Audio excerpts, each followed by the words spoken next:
Okay, you know what? I just said hi to everybody, and I just realized that I wasn't live.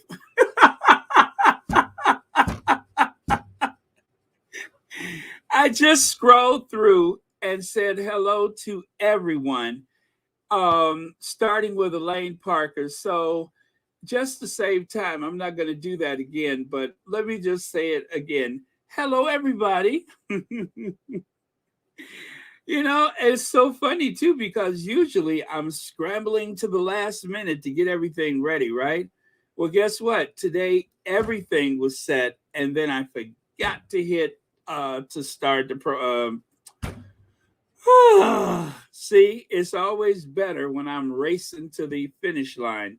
That's what I get for being ready on time. I forgot to start the live, so yeah, I just looked up in the corner and the thing said go live.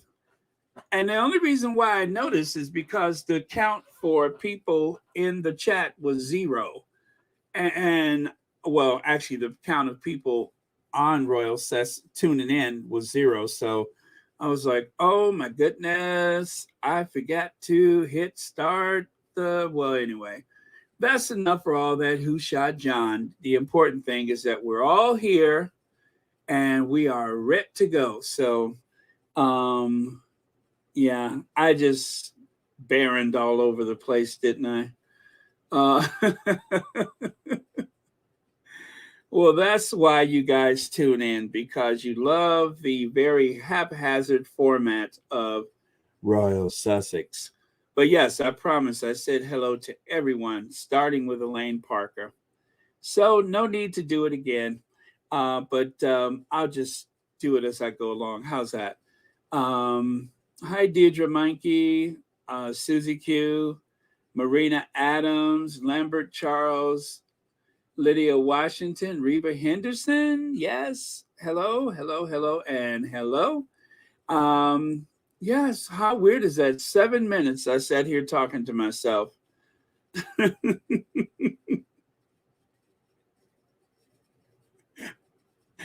Oh, man. Oh well, I am on though, right? You guys can hear me, right? I hope so. Um, Hello, Marshar. Uh, Thank you, Deidre. Let's see here. Okay, well, let's just get started then. I don't want to waste time with all the pleasantries as usual. Let's just get on with it. Um, But yeah, poor Charles, things are just not going very well right now with this coronation. It's amazing how the Jubilee went off without a hitch, but the coronation, they cannot find people to participate. They're spending money that they shouldn't spend because of the economic crisis that we're in right now, but that doesn't seem to deter them at all. They are spending money on this coronation like a bunch of drunken sailors. Speaking of drunken sailors, you guys, have you guys met the Queen Consort?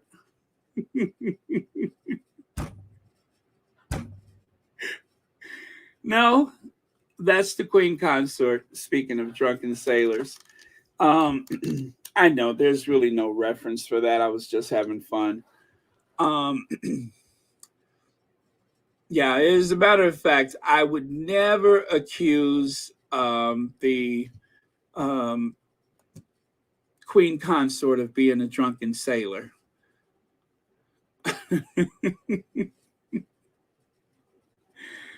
I mean, her hair is like not regulation. Sailors couldn't wear their hair that long. So I would never accuse her of being a drunken sailor. But I digress. I'm just having fun, you guys. Let's get on with it, shall we? So check this out. King's guards forced to live in squalor inside the rat infested royal barracks where soldiers who protect Charles III endure conditions worse than prison. So this is confusing to me, but I This, I have a theory. I have a theory about this last minute criticism. I mean, where planning of the coronation is concerned, this is not exactly the 11th hour, but it is getting down to that point. So I'll just say this. Um, I'm surprised. I'm shocked. I am amazed at this last minute criticism of anything royal. Now, these are the same barracks that protect Buckingham Palace. And if you guys remember, the barracks over by Windsor Castle that were used to protect, of course, Windsor Castle and the rest of the Royal Great Windsor Park and such. I mean, that's why they're theirs. That if there's some type of emergency or disaster or something like that, like for instance, I don't know, perhaps a castle up in flames. Um, Speaking of castles up in flames, or just speaking of flames, have you guys met Edward? This is Prince Edward. Speaking of flames. Anyway, um, okay, I got to stop doing that. I'm having too much fun today.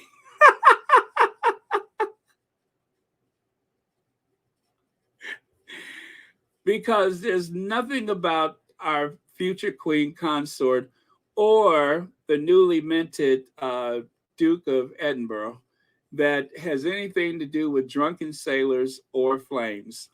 So I promise you that is the last time I'm going to do something like that. Because I have too much stuff to cover and we don't want to waste our time creating those false comparisons like that. So anyway, they say that this place is rat infested. Speaking of rats, have you guys seen the royal rotor? The royal rodents? Have you guys ever seen them before? That's okay. All right, so that was the last one because I got work to do and I don't have time to keep making these weird comparisons like that. But yes, this is a absolute shame. It's disgusting. Let me give you a better. Well, let's do this one again.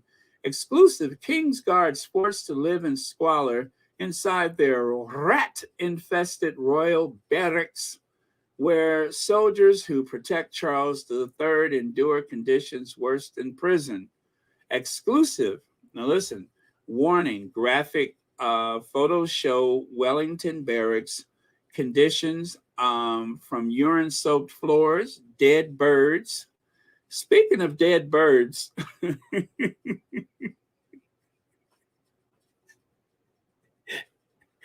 well, you know what? I'm not going to do that again. Um,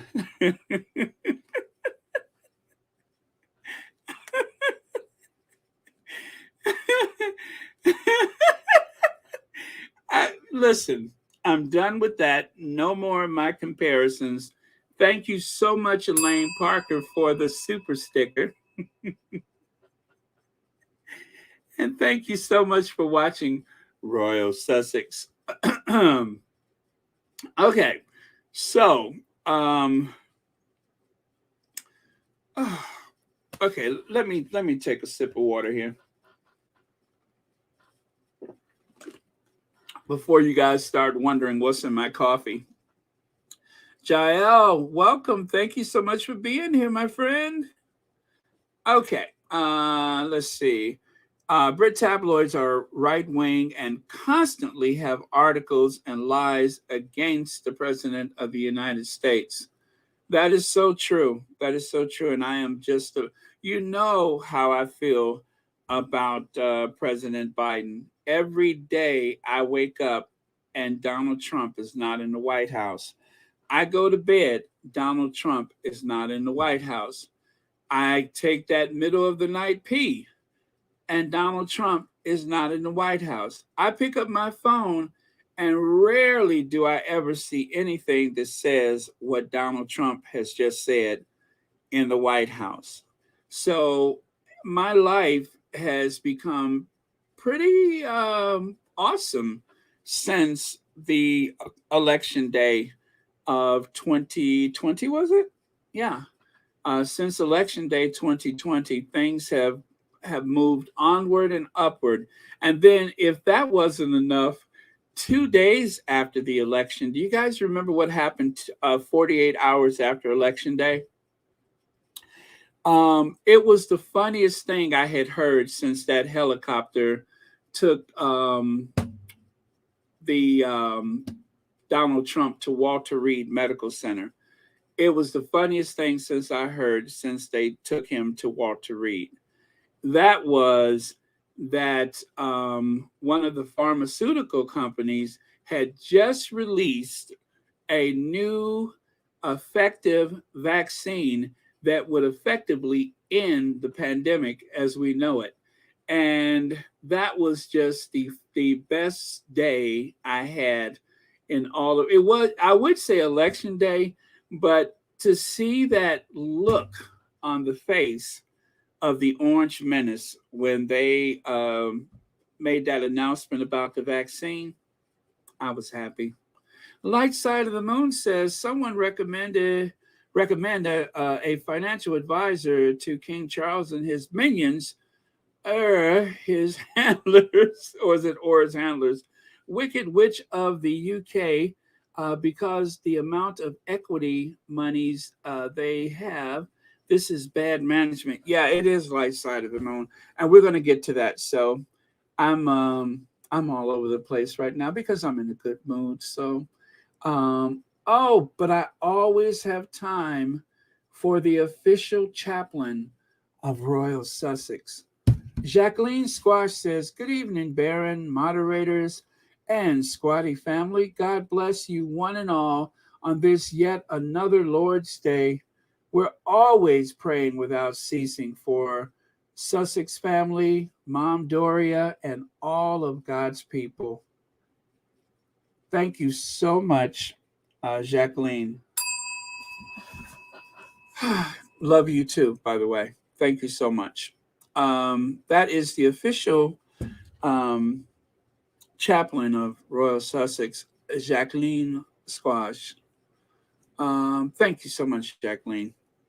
I always feel centered after that. So very, very beautiful.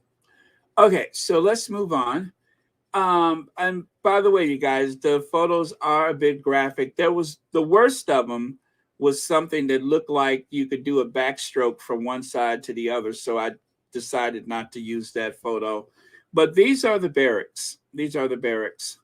And it would appear that they do not have civilian workers to come in and clean the barracks. I would think that with this being essentially an army outpost, there are civilians that work for militaries around the world. As a matter of fact, they have civilians that come in and actually do some of this kind of work. Well, apparently, this great deal of neglect, I would like to imagine that given the what do you call it? The sensitive nature of their work. I mean, after all, you are protecting world leaders along with the sovereign and the sovereign's family. I would imagine that you would have like one of their superiors come through and inspect the place just to make sure that standards are being maintained. Well, apparently not. This is grotesque. And yes, that is a dead bird. That is a an elevator that is, I'm not even sure what that is in the elevator. And of course, the garbage runneth over. I don't understand how it got like this. And I'm not just going to blame their superiors, because this seems to be a lapse in judgment or a lack of standards that has gone on for quite some time. This didn't just happen. These are disturbing images that reveal the squalid conditions royal guards have to endure at one of Britain's most prestigious army barracks. The graphic photographs of piles of litter, blocked, filthy toilets, and leaky appliances were taken inside the iconic Wellington Barracks, which is just 300 yards from Buckingham Palace and is home to 5 of the Army's most high profile regiments: the Coldstream, Grenadiers, Irish, Scots, and Welsh Guards. So these are the people that are literally protecting the monarch, the monarch's family, as well as the visiting heads of states and dignitaries that have come and gone from Buckingham Palace over the years. And these are the very squalid conditions that are a mere 300 yards. That's a football field away. That's the distance of a football field. So on the one hand, you have this aging relic of a royal household, Buckingham Palace, which is going through, I think, some 300 million pounds of renovation. And then over here, you have the barracks just 300 yards away that is overflowing with filth and waste, and yes, even a dead bird. No, I'm not going to do it this time. And even a dead bird. I said, and even a dead bird.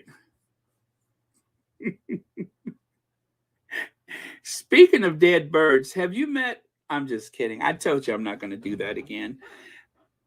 VS Speaks Royally is here. Hey, VS. Happy Sunday to you. Thank you so much for being here. Okay, so take a look there. Hey, BW, Claudia Blanco, Elizabeth Daniels, Jules C., Phyllis Johnson, Carolyn Sowers. Welcome, welcome, welcome.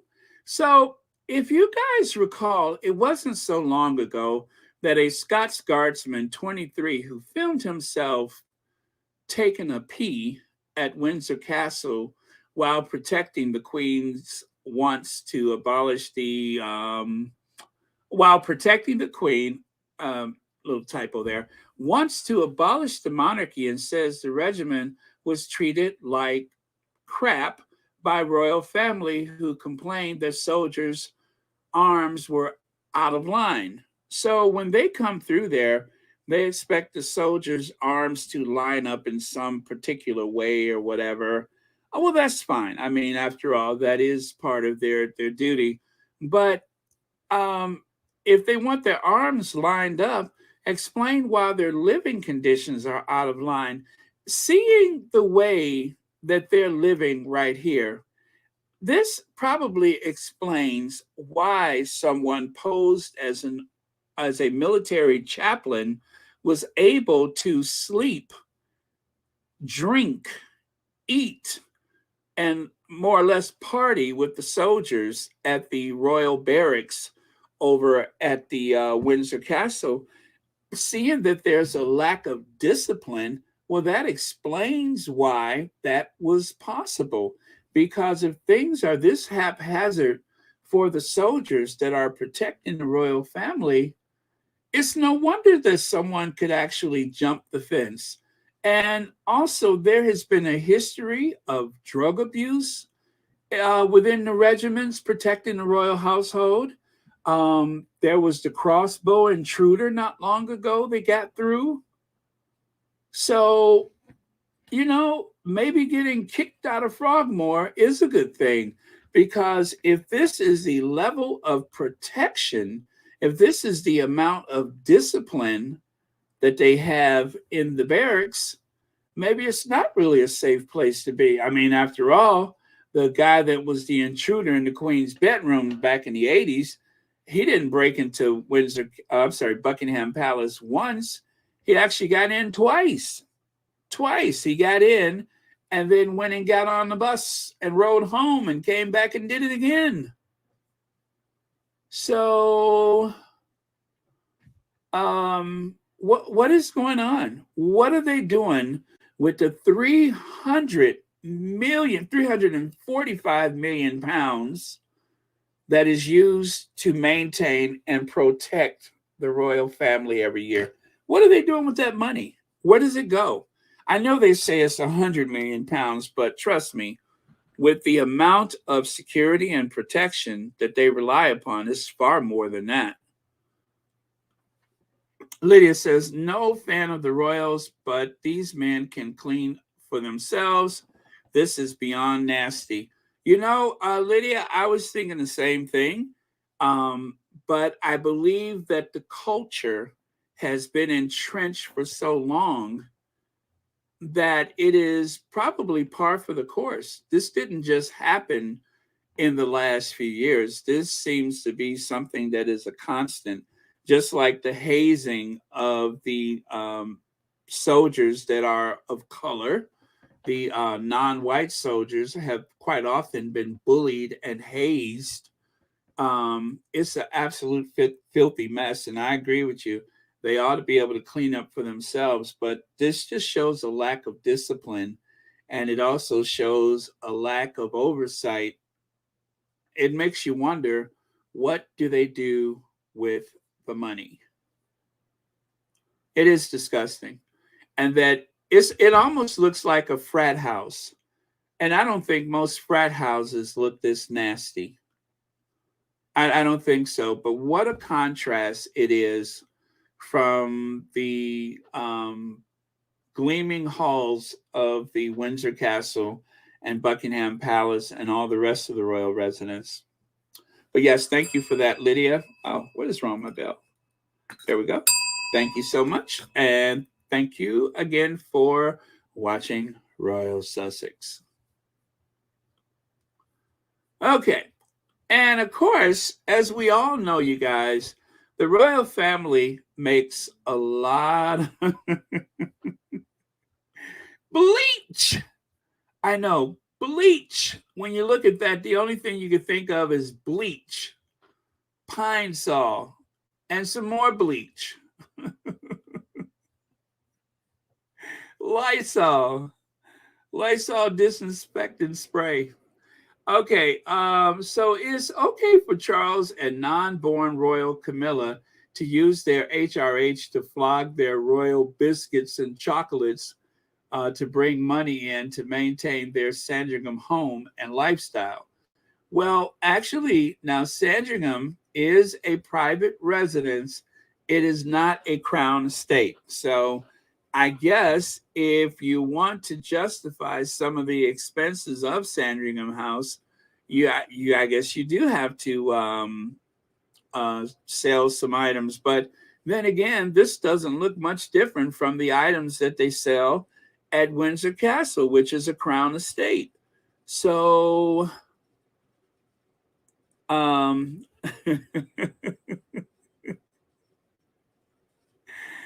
Nancy Herlock, I don't know. Nancy says, who killed the bird? That's what I want to know. I would launch an investigation. That is a good question. I think perhaps maybe the air inside of the place, like the canary in the coal mine, maybe the air was so toxic it just dropped dead. That's what I'm guessing. Lorna Castellanos, thank you so much for the super sticker, and thank you for being a member of Royal Sussex. Happy Sunday to you, and thank you so much for being here. Happy Sunday.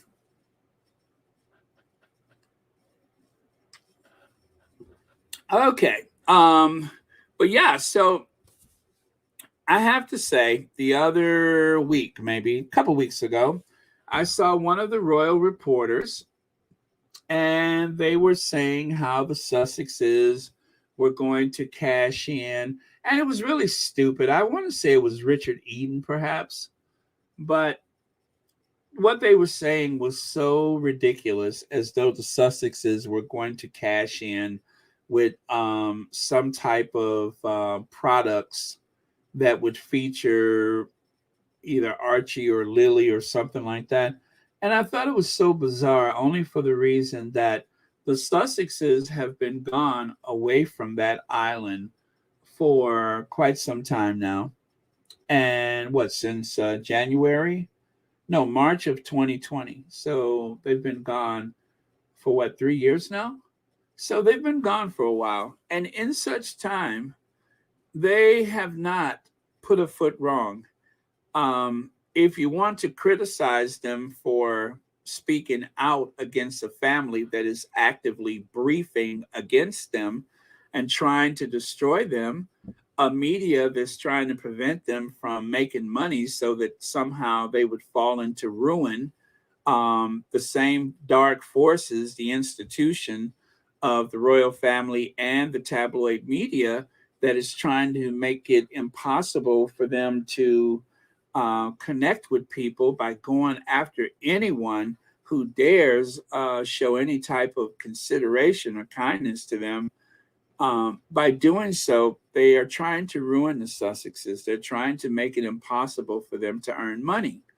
But fortunately, their situation hasn't gone the way that they planned. The Sussexes are flush with cash. I mean, so much so they're able to give away money. They are flush with cash, especially every time they win a lawsuit. Cha-ching, that's even more money. They are up to their chins with cash, and they are able to do a lot of things that a lot of people thought they would not be able to do. They thought it was going to be this penniless Duke and Duchess out there shaking down people like the Kents or the well, or like Charles with his bags of cash. But instead, they're making a comfortable living for themselves, and they have not had to compromise their dignity to do so, as much as it probably pains the establishment to hear that. But so far, they haven't done anything that the rest of the family hasn't done. Charles has written a book. Let's see. Sarah has worked on a book or written a book or whatever.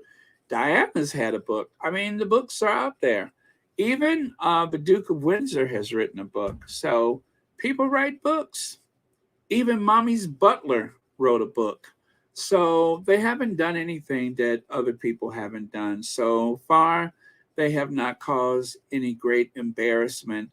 They have honored and lived up to their titles, honored and upheld their titles, should I say. And they are doing very well for themselves. So I know it bothers them that the Sussexes are doing so well, but they are, and they will continue to thrive, especially if I have anything to do with it. So if I have to buy more Clever Blend or whatever, I will do it. So there you go. So far, I got 2 copies of Spare, right? I have a cookbook to benefit the Hub Kitchen. And I got a copy of the Bench. Maybe I should get another copy. So, again, especially to you hate listeners, criticize if you like, but they have not done anything to compromise their positions or to embarrass anyone for that matter. They have done the same thing that is pretty consistent with the rest of the royal family. So doesn't matter that you don't care for them, haters and derangers, but truthfully, they haven't done anything wrong. Charles has criticized his parents. Harry has criticized his father and his stepmother, who has been out to get him from day one. Okay, and so here you have, after King Charles Mountbatten-Windsor signed Hamburg's Golden Book, he had a nostalgic look at the page signed in 1965 by his mother.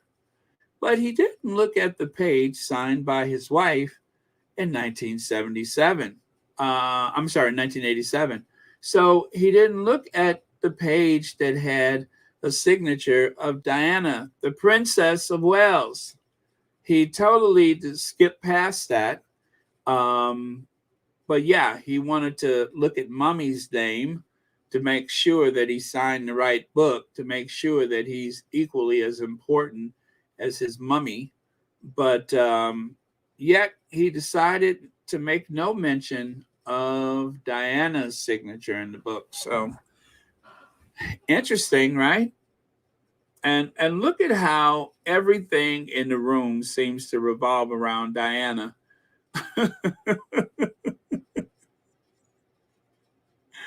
Oh, really? You got the bench and the cookbook? Very cool. Very cool. Let me see. Wait until the Sussexes buy a home in South Africa. The Rangers will lose it. You know they will.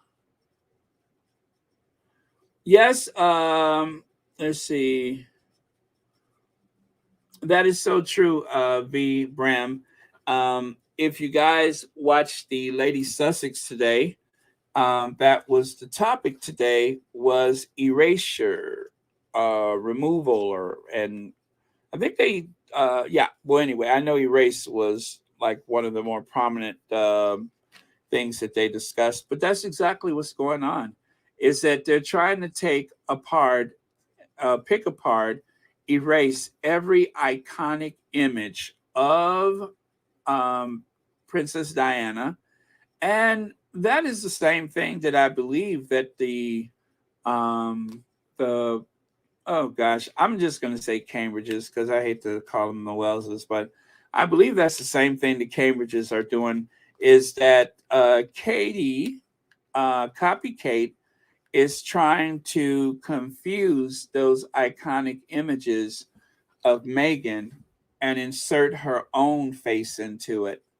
Um, that is the goal. I do believe that that is the goal, is to try to make people forget about Meghan, to try to make people forget about Diana, and to try to make sure that people focus on the mute women, the very mute women, the very demure women. Those are the ones that they want people to focus on.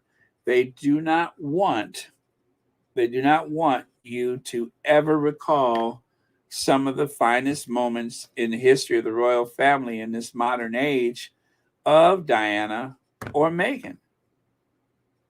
They are trying to insert Camilla where the Queen once stood. They're trying to replace Meghan with Kate. That is the goal. That is the goal. So it's really up to us. But even the Queen, Queen Elizabeth, has rarely been mentioned. They rarely mention the Queen. Charles is supposed to be grief stricken and in a a state of mourning because of his mother's passing after 70 years on the throne. But I guarantee you, they're going to unveil a statue of the Queen, and they're going to move on. 70 years on the throne. They're going to move on. Just like Jamaica said, we're moving on. That's what Charles is doing.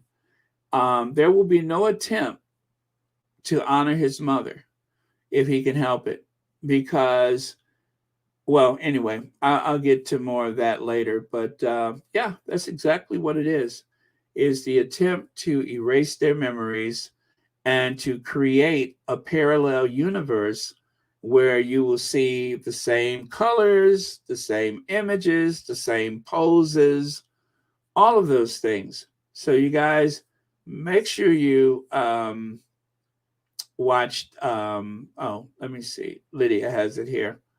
I'm going to pin that to the top of the chat. Make sure you do watch Lady Sussex on the Real Life Cinderella channel. Meghan, the Real Life Cinderella, that is the topic that they had today, and is eye-opening. It is eye-opening.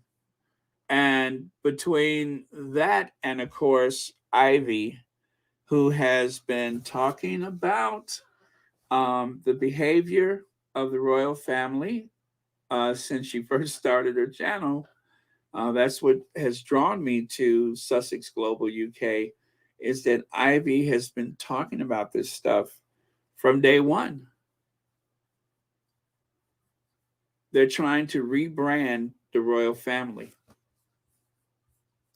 And the only way to do that is they have to try to remove those iconic images of Princess Diana and Meghan. That's the only way that they can make that work. And of course, the other way is to make sure that we're not talking about it anymore. They want us to get fatigued and exhausted.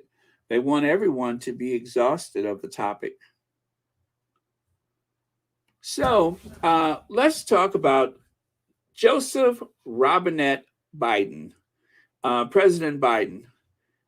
And of course, every time I look at those photos of Joe Biden and Prince Harry, the Duke of Sussex, all I ever think about is that song. Remember the courtship of Eddie's father? People, let me tell you about my best friend. He's a warm-hearted person that loves you to the end. People, let me tell you, 'cause he's so much fun. Whether we're talking man to man or whether we're talking son to son, he's my best friend. He's my best friend. Well, they are friends, and this is the nightmare scenario for the tabloid media. Now, truthfully, the Bidens have a country to deal with. Joe Biden has to run the country. Jill Biden is the very heart of that family. And so she is there to support him as well as a career as Dr. Jill Biden, an educator. So she's got a lot of work to do. And she's a military mom. And such is the connection with the Bidens and Prince Harry is, of course, being a military mom. Jill Biden wanted to make sure she was supporting the Invictus Games. She was invited by Harry. As a matter of fact, she has gone to the Invictus Games, 2, 3 times? And gladly. She's even brought along President Obama, Michelle Obama, and of course, Joe. So the connection is obviously there. And I do respect the Sussexes a great deal because they haven't pushed in on people. They have stayed home in California and they've been minding their own store and taking care of their family. So they're not out there trying to pose and do selfies with everyone. They got work to do. They got a lot of work to do. And they are setting themselves up financially for the rest of their lives. They are creating generational wealth for the protection of their children. They got plenty of things to do. So I know it's disappointing to the tabloid press that they're not running back and forth to Washington or they're not doing all these red carpet events, but that would have been interesting seeing that that's not really something that they've done a lot in the past. And in particular for Harry, he's not really a red carpet type of guy, only on occasion. Meghan, only on occasion. They would love that because it would give them something to talk about. But that's just not their function. They have other stuff to do. So they'll just have to be mad and disappointed. Lex says, should we ask if Biden's going to Invictus? Oh, I hope so. I would imagine that most likely Jill Biden would go. If anybody in the family goes, it would be Jill Biden. But yeah, I hope so, Lex. That'd be really great. And I think the Bidens have a lot of work back home as it is, but it would be nice. And I would say the most that I would get out of it is just the panic from the tabloids, to see the tabloids scrambling over themselves to try to find some angle to say something nasty or to try to make it seem as though there's something crooked going on. I actually get a kick out of the panic that they have when things are going right for the Sussexes. So, but thank you so much, Legs, for your super chat. And thank you so much for being here. And if you take a look right here, Prince Harry's touching friendship with Jill and Joe Biden has finally been revealed. Well, that's an old story. Finally been revealed. It's been a friendship, an ongoing friendship for a long time. And just because they're not putting on these big public displays that would sell a lot of tabloids for the tabloid media doesn't mean that there's not still that enduring friendship. Especially, you guys know that Meghan is a letter writer, and she has kept in touch with a lot of people through written letters, handwritten letters at that. So people that are letter writers tend to maintain very long, extended relationships with people for years. And you really can't underestimate the power of a handwritten note. And let me do this first. Let me do this one first. Time with him. I don't know. I'm glad he's married. Been involved in the Invictus games with Prince Harry from the beginning. Yeah, can you tell us anything about Prince Harry? I can tell you. I'm happy he's married because he spent too much time with him. I don't know. I'm glad he's married.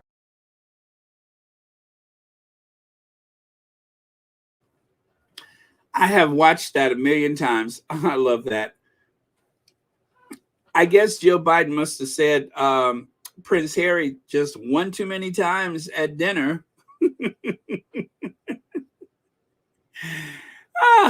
She probably said Prince Harry just one time too many at dinner. And Joe Biden was like, wait a minute. BW, thank you so much for the super sticker. And thank you for watching Royal Sussex. Happy Sunday to you. Okay, so Biden planning to snub the coronation of King Charles III tells you everything you need to know about how one of the worst presidents in modern history feels about the United Kingdom. Shame on him. And then, of course, Dan Wooten wasn't done with that. Biden's closely aligned with Prince Harry and Meghan. We know what this is really about. With that accusatory tone. What is it about? What is it about? And then, of course, Hoghead Pierce Morgan had to chime in. Not impressed with President Biden, President of the United States, has reportedly turned down an invitation to King Charles' coronation. Huge moment in British history.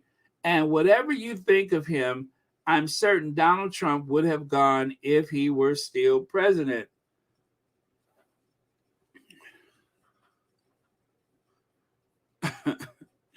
I don't have words for how ridiculous that is. And then if that's not enough, the Telegraph, aides close to Joe Biden, 80, are keen to restrict his international movements to avoid him becoming too tired to perform his domestic duties. What? What? Too tired? Joe Biden too tired? And of course, you have to pair this with a photo of Joe Biden looking like he's about to faint or something. Joe Biden too old to travel to Coronation, says insiders. What insiders? What insiders does the Daily Telegraph have, or the Telegraph? What insiders, pray tell, do you have at the White House? Concerns for president's stamina if he makes repeat trips across the Atlantic, as he's already scheduled for a visit to Northern Ireland this month?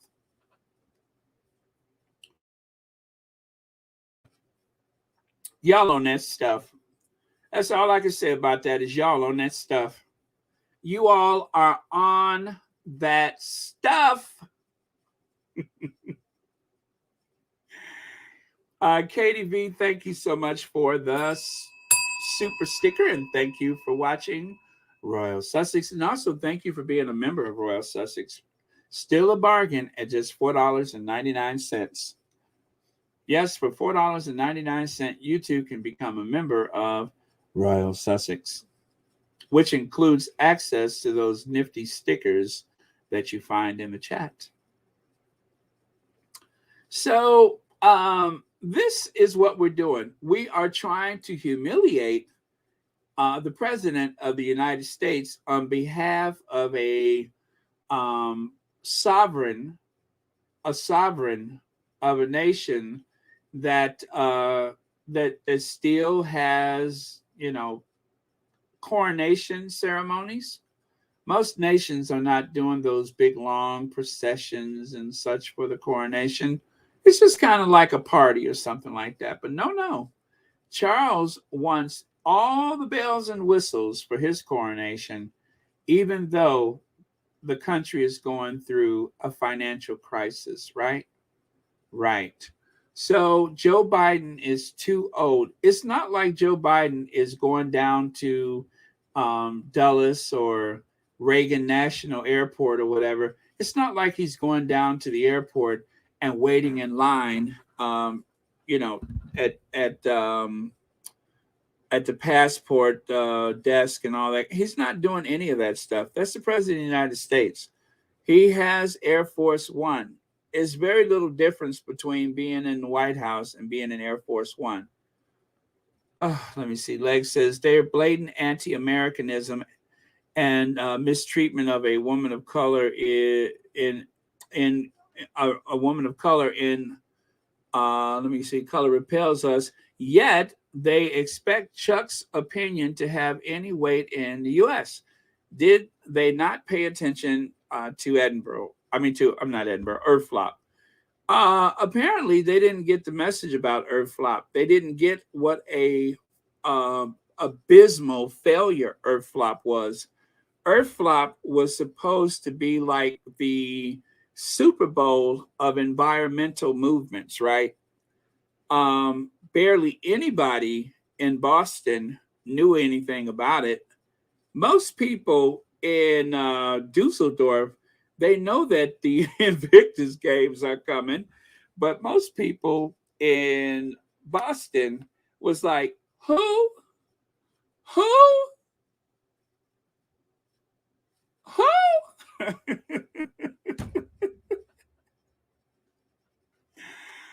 Oh man. So you're right about that, Legs. It is anti-Americanism, and they are mistreating a woman of color. And I also feel repelled by that behavior. Thank you so much for your comment, and thank you for your super sticker. But yeah, it's insulting. It is very insulting. We are a republic. We don't need to celebrate monarchs. We decided that 250 years ago, right? So right here, okay, sources close to Biden insist the Telegraph that his relationship with Charles was strong and may make time for him to meet with and visit Northern Ireland. President Dwight Eisenhower did not attend Queen Elizabeth's coronation in 1953. Historically, it is considered diplomatic not to send a figure who would overshadow the monarch being crowned. A source described as close to the discussion on his attendance of the coronation said, "The guy is 80. They space out his big burst of activity quite considerably." That sounds like the Will and Kate, doesn't it? Spacing out their activities, right? Anyway, they space out their activities quite considerably. They did that to Trump, and he was younger. When Biden does something like the State of the Union address, we didn't see him much for the following 48 hours. They don't like to push him around the world too much, which is all very reasonable, but still feels like a snub. It is a snub. It is a snub because he's not interested. How do they say it? I'm just not that into you. And then the Daily Beast, which you see on the left side, that's the Daily Beast. Biden to skip King Charles' coronation as he is too old to travel too much. So the Telegraph, which a lot of people still think is a prestigious newspaper, I'm not one of them, of course.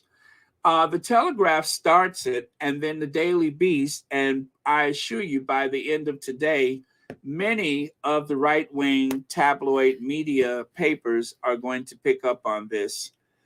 No president has ever been to a coronation. President Johnson, I think it was President Johnson, did not bother to go to Winston Churchill's funeral. Okay, and that was Winston Churchill. Biden tried to show a little respect to the Queen for her 70 years on the throne by going to her funeral. And that was something that was, not a certainty, especially when they tried to put him on the bus. And of course, the Secret Service said, we'll have none of that. And so Biden showed up and stayed for about 10 minutes and came back home on Air Force One. These people are crazy. Made the live hectic day with the accountants getting 3 years of taxes done. Oh boy, me too. I've got to do that soon myself. To be paying the Canadian government. Oh man, these stupid royals can't get anyone to pay attention to them unless they put down a great American person like President Biden or Princess Meghan. That is for certain. Lady P says, when will the royalists realize that cow cannot jump over the moon? Ditch the royals. I like that one. Let me see. Reba Henderson says, Barron, I'd love for either of these clowns to name a president who ever went to a coronation. There is not one. Exactly. This is a big event for over there, not over here. And of course, when Joe Biden or any other president, I'm still trying to, I don't know that anyone from the royal family has ever gone to a coronation. I mean, the only person who made an appearance at Biden's coronation was Prince Harry. And that was because just by chance, there was a big poster of Harry, hanging out in his future home country.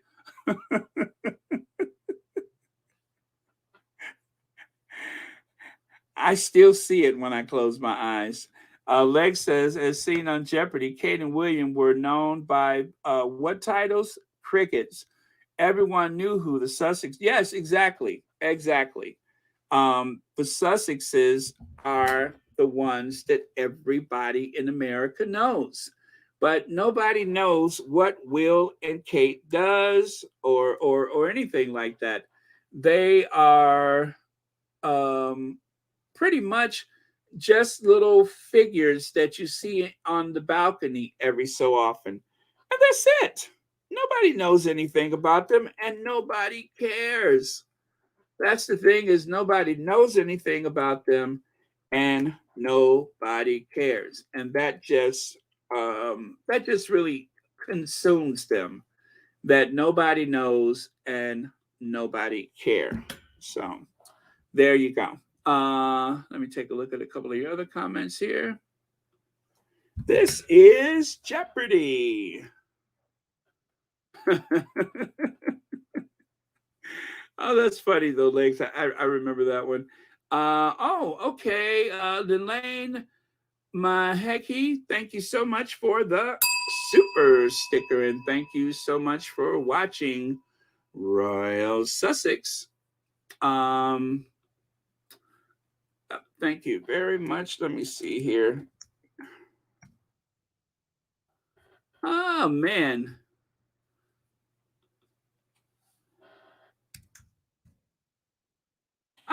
I found it.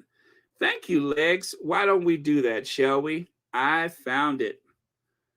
Took me a minute, but I found it. Here we go. This goes out to Legs.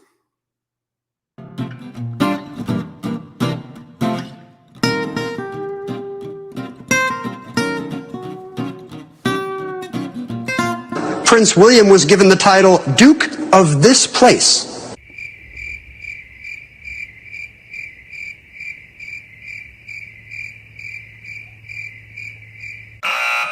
He's now the Duke of Cambridge. Despite living in the U.S., Prince Harry and Meghan Markle retain their titles Duke and Duchess of this place. Pam. What is Sussex? Correct.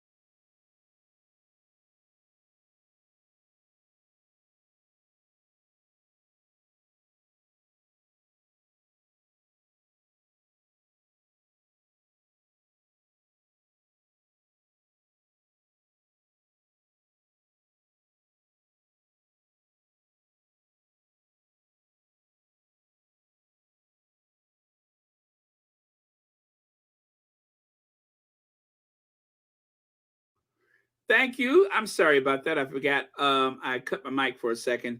Now, speaking of the State of the Union, this is the old man who was too old and so out of it for 2 days after the State of the Union. Well, there's no wonder, because somebody half his age would have been exhausted after mopping the floor with the Republicans for 2 hours. Joe Biden managed to get the Republicans to pledge not to mess with Social Security. Now, the silver fox, Joe Biden, who is supposed to be so old and out of it that he doesn't know what's going on, he managed to outsmart, outwhip, and out everything else, outclass everybody on the other side of the aisle by making them stand to their feet and pledge that they would not touch Social Security, something that they have been after for years. You know how the Tories have been trying to take away health care, free health care, universal health care in Britain?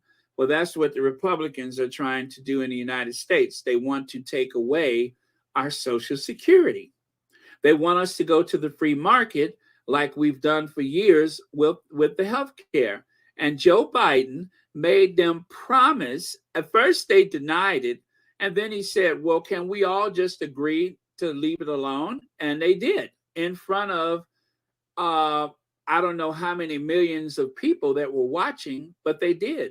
Now, if that's somebody who's so old and so out of touch and does not belong there, and then after that, Joe Biden took about another 45 minutes leaving the chamber, speaking to people with the camera in his face, speaking to people, not confused about what was going on. So all of this stuff about how out of it he is, that's just a big lie that they tell. Kathy Gabby says Charles would have made a positive mark if he had downsized the coronation for the people's sake, but no, missed another chance to clean up his image. Yeah, and that's why they're pretending to be broke. That's why Kate may not wear a tiara. There's a lot of stuff like that. So they're going to take away the tiara and then spend $8 million on official portraits to give out. Sister Cece says, a blessing. Good evening, Baron, Lydia, Mo, Shannon, etc. Thank you so much for being here, Sister Cece. So yeah, make that make sense. Make any of this make sense. But Joe Biden mopped the floor with the Republicans at the last State of the Union. So I would like to see Charles do that at the opening of Parliament. I mean, I know it's a different format, but Biden gave the speech that was written for him. And approved by him, approved by his office, approved by the cabinet. But usually when they have the opening of Parliament, Charles will just say, my government, this and that and the other, but he doesn't see it until they hand it to him. And it's a lot of my government. None of it has to do with him, except for the part where he doesn't pay any taxes. That part he recognizes. Okay, and then there's this. President Biden is skipping King Charles' coronation. Good. Like all hereditary plutocrats, the royals deserve a snubbing.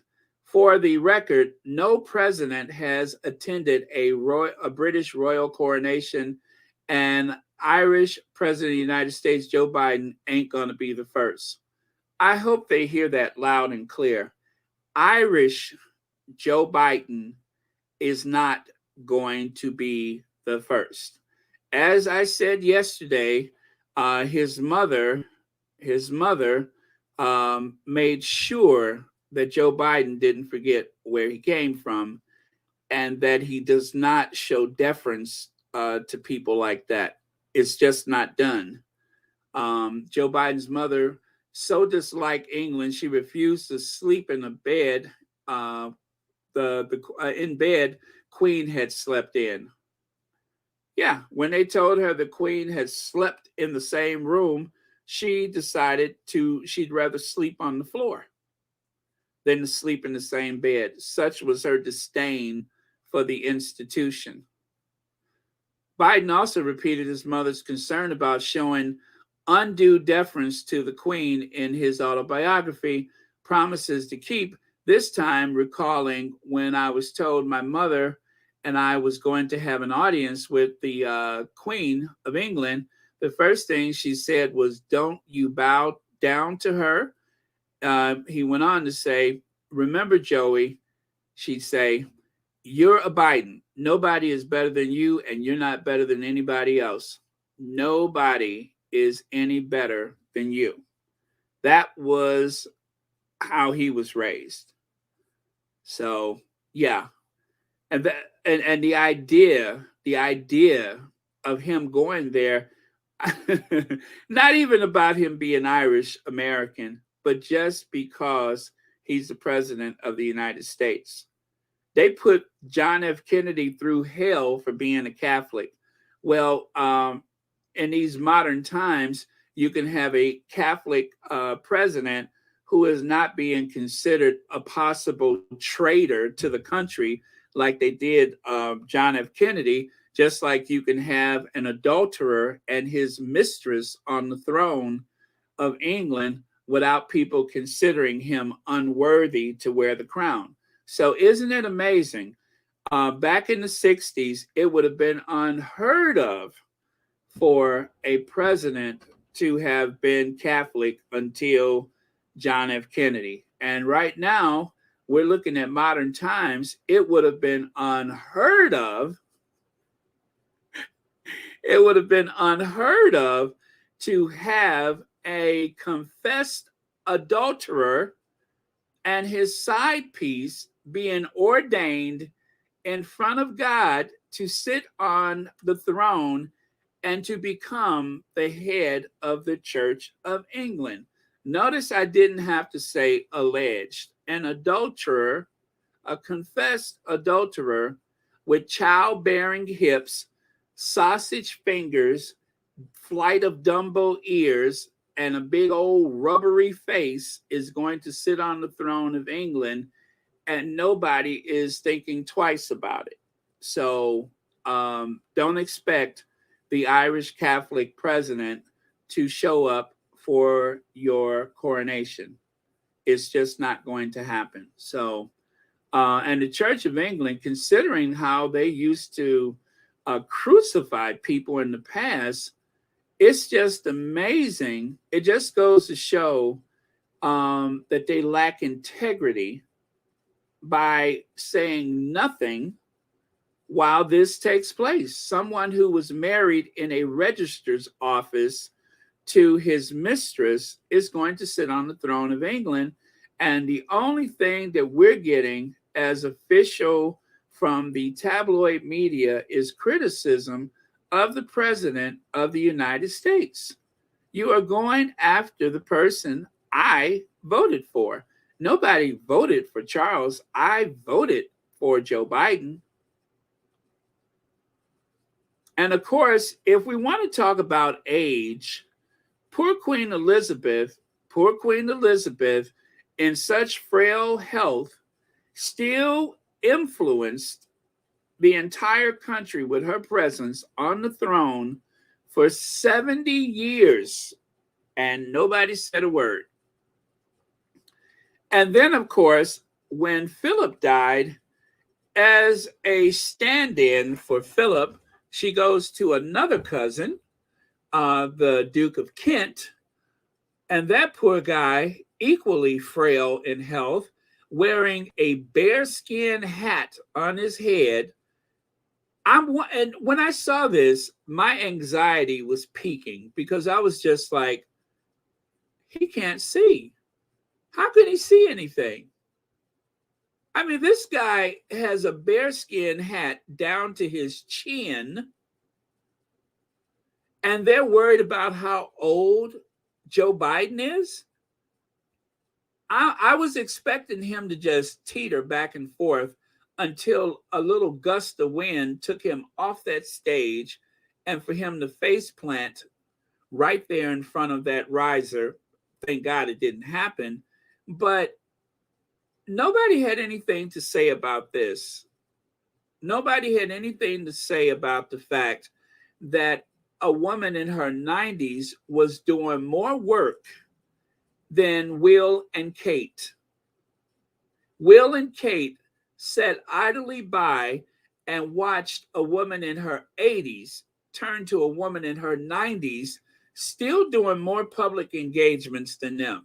They sat back and watched Charles, a man in his 60s, now 70s, still doing far more work than they were, even to this day. It does not faze them that someone as old as Charles, as the Queen, would work as hard as they worked, which, you know, again, in a very pampered, gilded cage, but worked as hard as they were working, and that includes Princess Anne, among others, and yet they did what? Kate had 7 engagements last month. Where is Kate right now? We're not going to see Kate until the coronation. Kate is going to get rested up. They're going to try to do something to try to enhance her appearance for the occasion, but we're not going to see her until the coronation. This is the most that she's worked. I would say she's probably combined done more work last month than she has in the past few years. Combined. I would say she's done more work last month. How dare they? I mean, look at this. This is absolutely pitiful. You got the Queen terminally ill on the balcony. You got the Duke of Kent missing a piece of his ear. He's so old, a piece of his ear fell off. And he's on the balcony in frail health. And they're worried about what Joe Biden can do. They're worried about what Joe Biden can do. Joe Biden, who still rides a bike. Joe Biden, who can still run and not tire. I've seen Joe Biden run before, much to my surprise, but him and Obama not so long ago was just jogging along with each other. So how bad off could he be? But that doesn't matter. It's more important to try to humiliate the president of the United States to draw attention to this coronation that nobody is going to watch.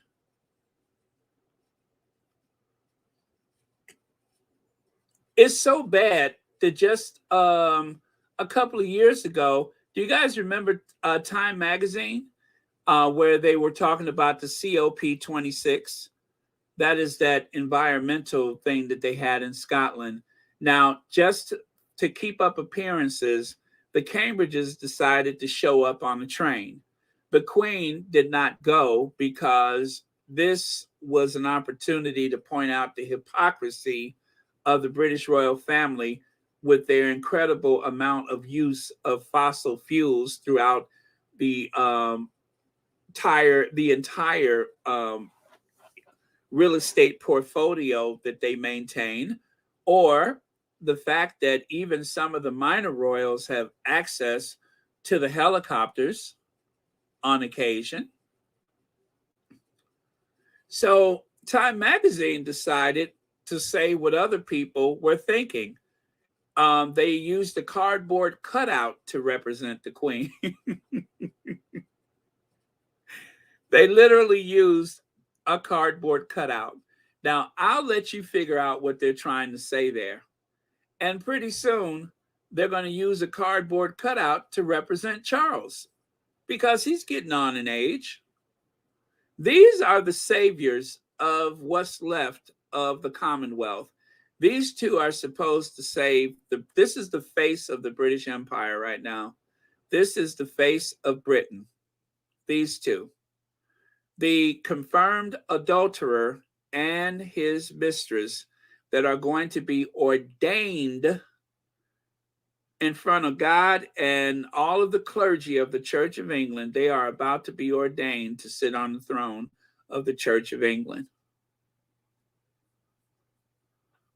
And instead of talking about that shocking thing, they'd rather talk about how old Joe Biden is, the person I voted for to be president of the United States.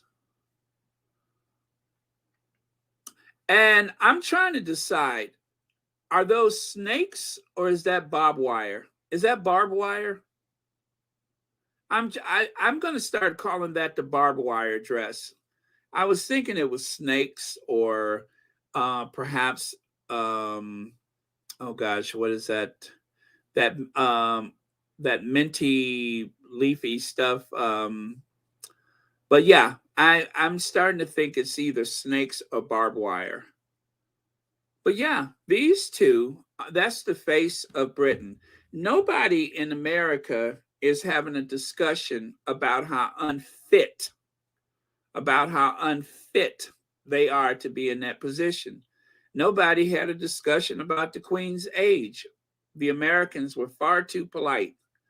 But I'm looking at the tabloid media making a mockery of the president of the United States because he doesn't want to go to a ceremony for the coronation of King Charles III and Queen Consort Camilla. He's not going. Something no president has ever done.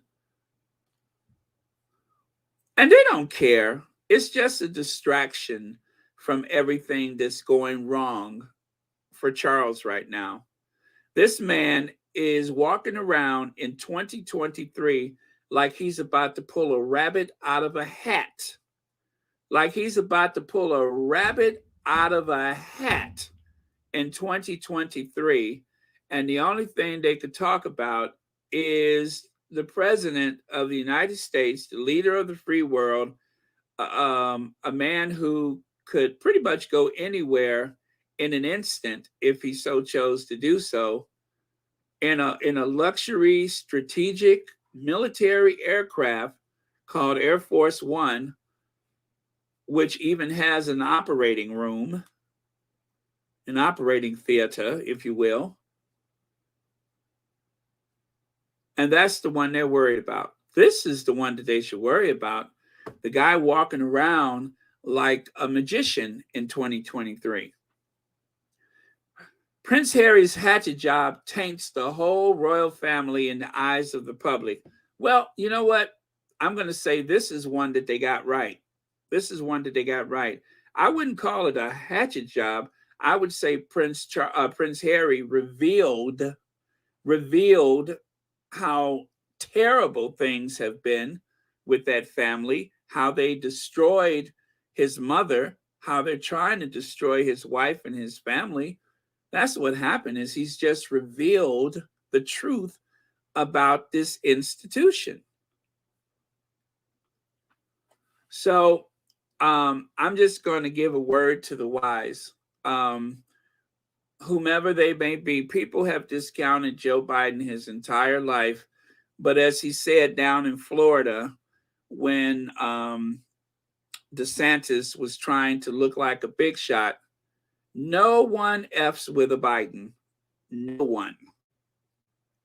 That is what Joe Biden said down in Florida with someone who was trying to outclass him, the the governor of Florida. And here this old man that everybody discounts, that everybody doubts, came down there and was treated like some returning hero from battle by everyone around. Even the people that voted against him loved him.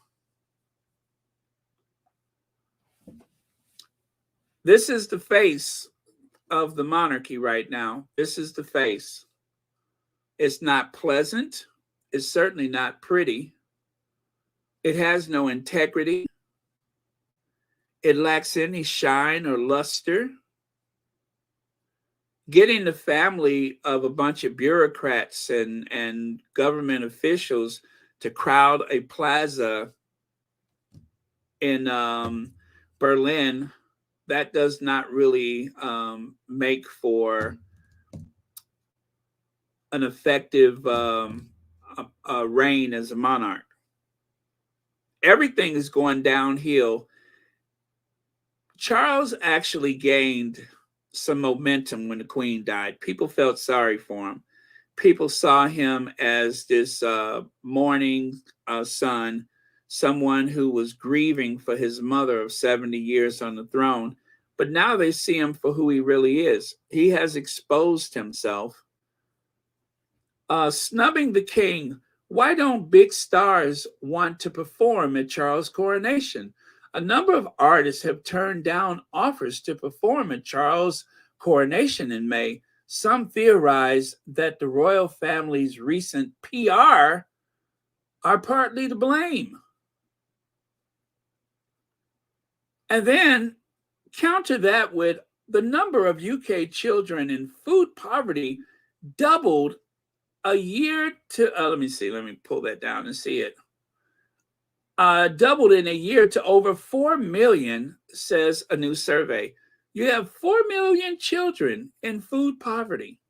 1 in 5 families report skipping meals or not eating all day. Grocery inflation is now 17%. The royal family gets over $103 million a year, or over 100 million pounds a year in taxpayers' money, on top of their 20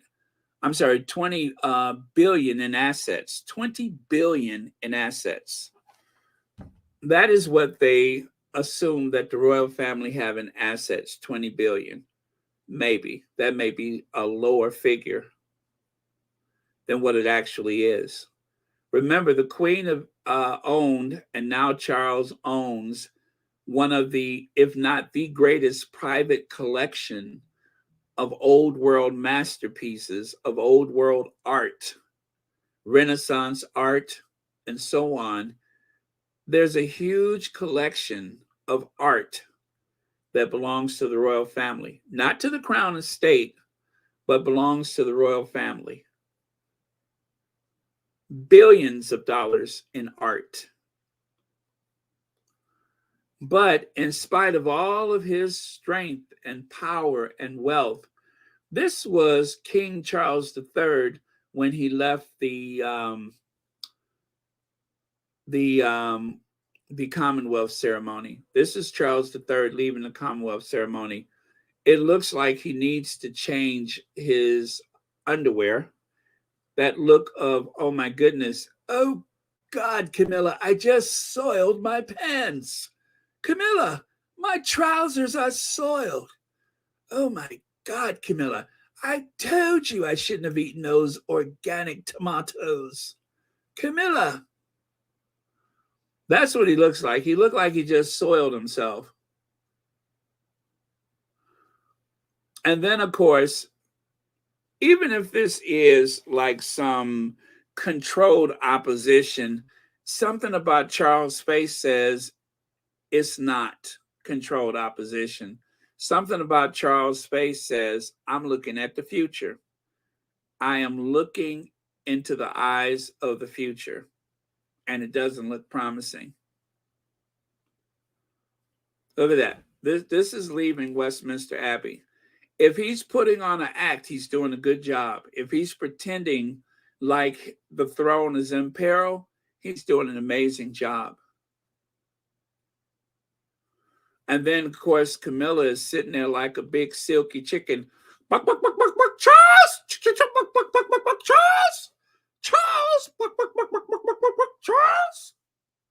She's sitting there like a silky chicken on the edge of her seat. I mean, look at that. She's literally on the edge of her seat. Because she remembers what happened last time when they attacked the State Bentley. Remember that? When they went to the Royal Variety back in 2010 and they attacked the State Bentley. And she sat back there looking like she's about to lay an egg. Buck, buck, buck, buck, buck, Charles! Charles! Buck, buck, buck, buck, buck, buck. Buck, buck. Charles! Do something. Buck, buck, buck, buck, buck. So their days, the days of the royal family is numbered. It really is. And I will admit, Harry still believes in the monarchy. Harry is very optimistic. And the monarchy has a platform like none other. And just as much as they're using their platform and for evil, if they would use their platform for good, if they would use their platform to really help people, then maybe they would survive. But because that platform is self-serving, is for their own enrichment, to aggrandize their own lives, that's why it's going to fail.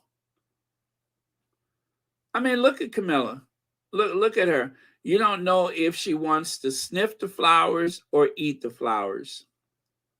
And Charles, with his hand, I don't know why he keeps that left hand in his pocket, but Charles has his left hand in his pocket as per usual with those big childbearing hips of his. Yeah, that seems to be his pose. Napoleon liked to stick his hand in his waistcoat, and Charles likes to stick his catcher's mitt in his pocket. Hey, Big Mama. And let's take a look here. Let's review. Heroes live in squalor, starve the kids, send teachers to food banks to make ends meet, but absolutely send them shiny new portraits, right? So instead of sending food, instead of a pay raise, or instead of supplementing more meals for children, they're going to spend $8 million of the taxpayers' money to make sure that every town hall, every school, every police station, every municipal and council property has a photograph of Charles III. King Charles portraits, schools, councils, and police stations to receive pictures at a cost of £8 million. King Charles portraits, schools, councils, and police stations. And then if you look over here, it gets better, you guys. It gets better. Rachel Cherry, thank you so much for, or is it Sherry? Thank you so much for the super sticker, and thank you so much for watching. Buck, buck, buck, buck, buck. Royal Sussex. Buck, buck, buck, buck, buck, buck, buck. Charles. Buck, buck, buck. Charles. Buck, buck, buck, buck, buck. Thank you for watching Royal Sussex. But yeah, if you look at the slide all the way to the right, football style terrace seats for coronation amid fears of thin crowds.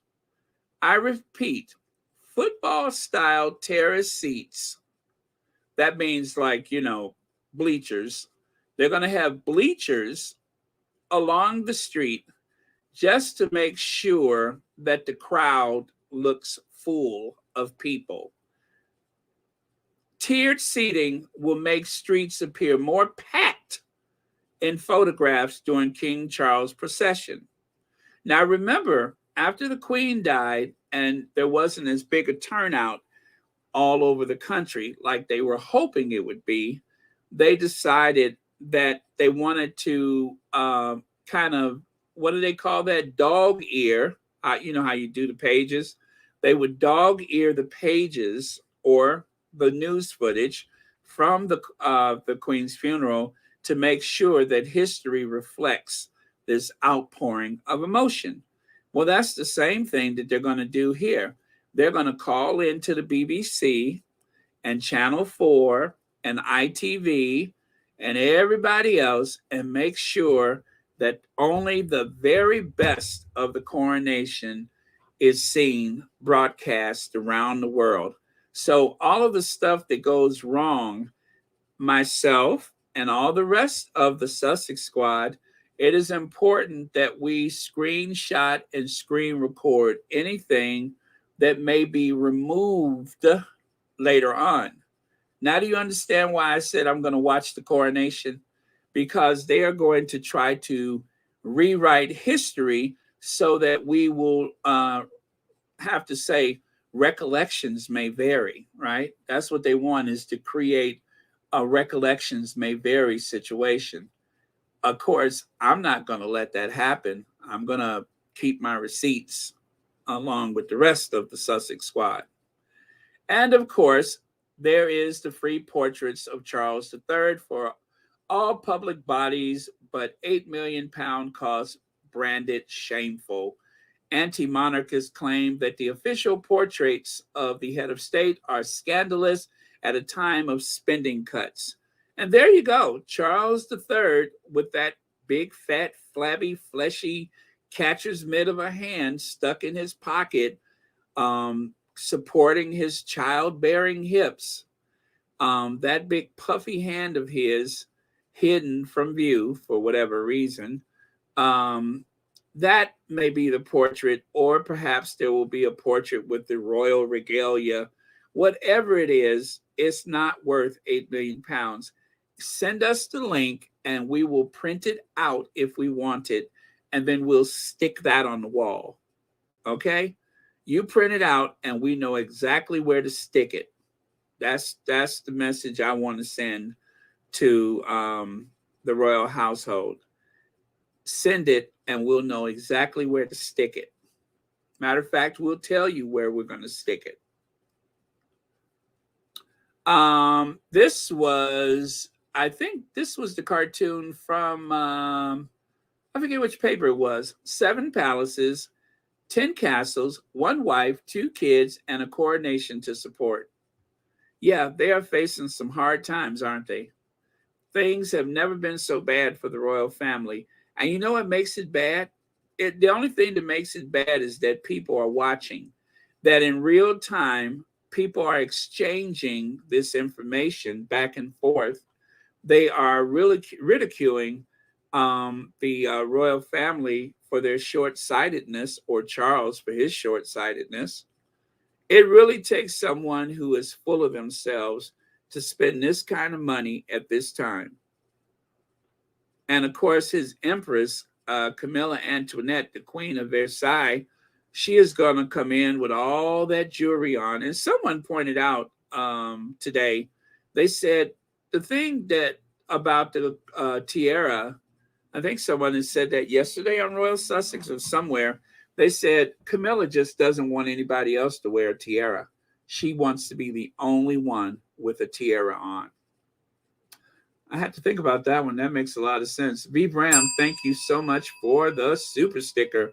And thank you ever so much for being a member of Royal Sussex. And happy Sunday to you. Oh, sorry. Didn't mean to do that. I was trying to do that. Yes, I noticed that. Thank you, Black Queen.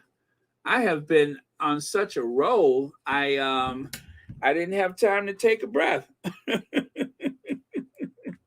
But you are right. It has been a while. Ladies and gentlemen, direct from is it Paris or is it just someplace else in France? Mademoiselle.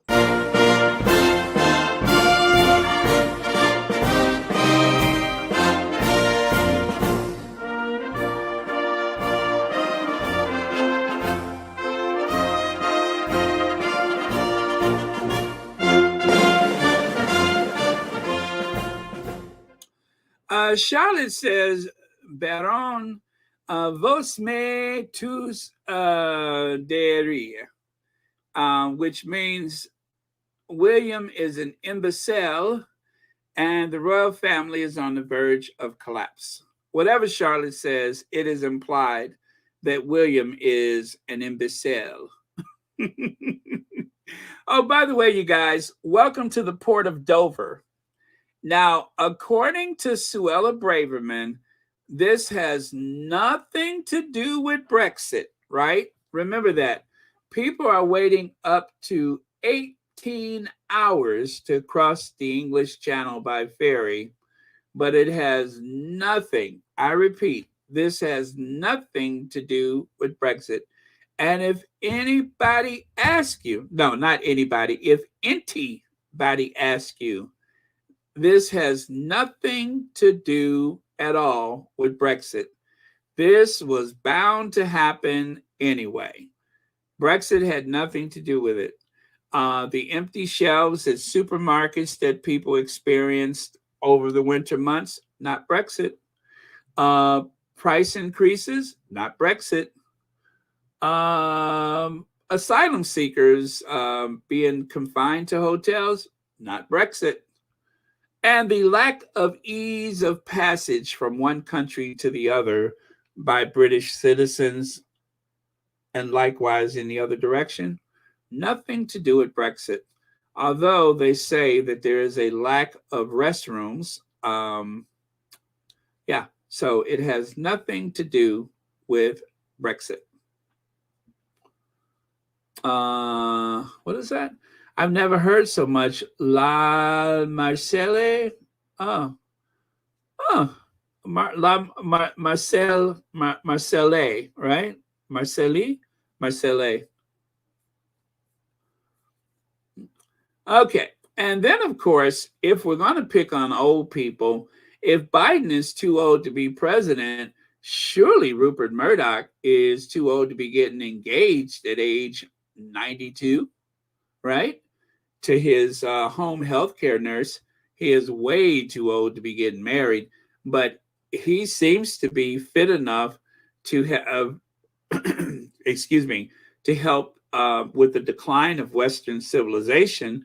Well, if he's fit enough to help destroy Western civilization as we know it, to literally bring down governments, then he's probably too old to be getting married. And then here you have Camilla, very glamorous private party. Dame Judi Dench, Piers Morgan, Claudia Winkleman, and Jeremy Clarkson join Queen Consort at all-star-studded Mayfair lunch as she proves Meghan isn't the only royal with pulling power. Well, there you have all of these pensioners.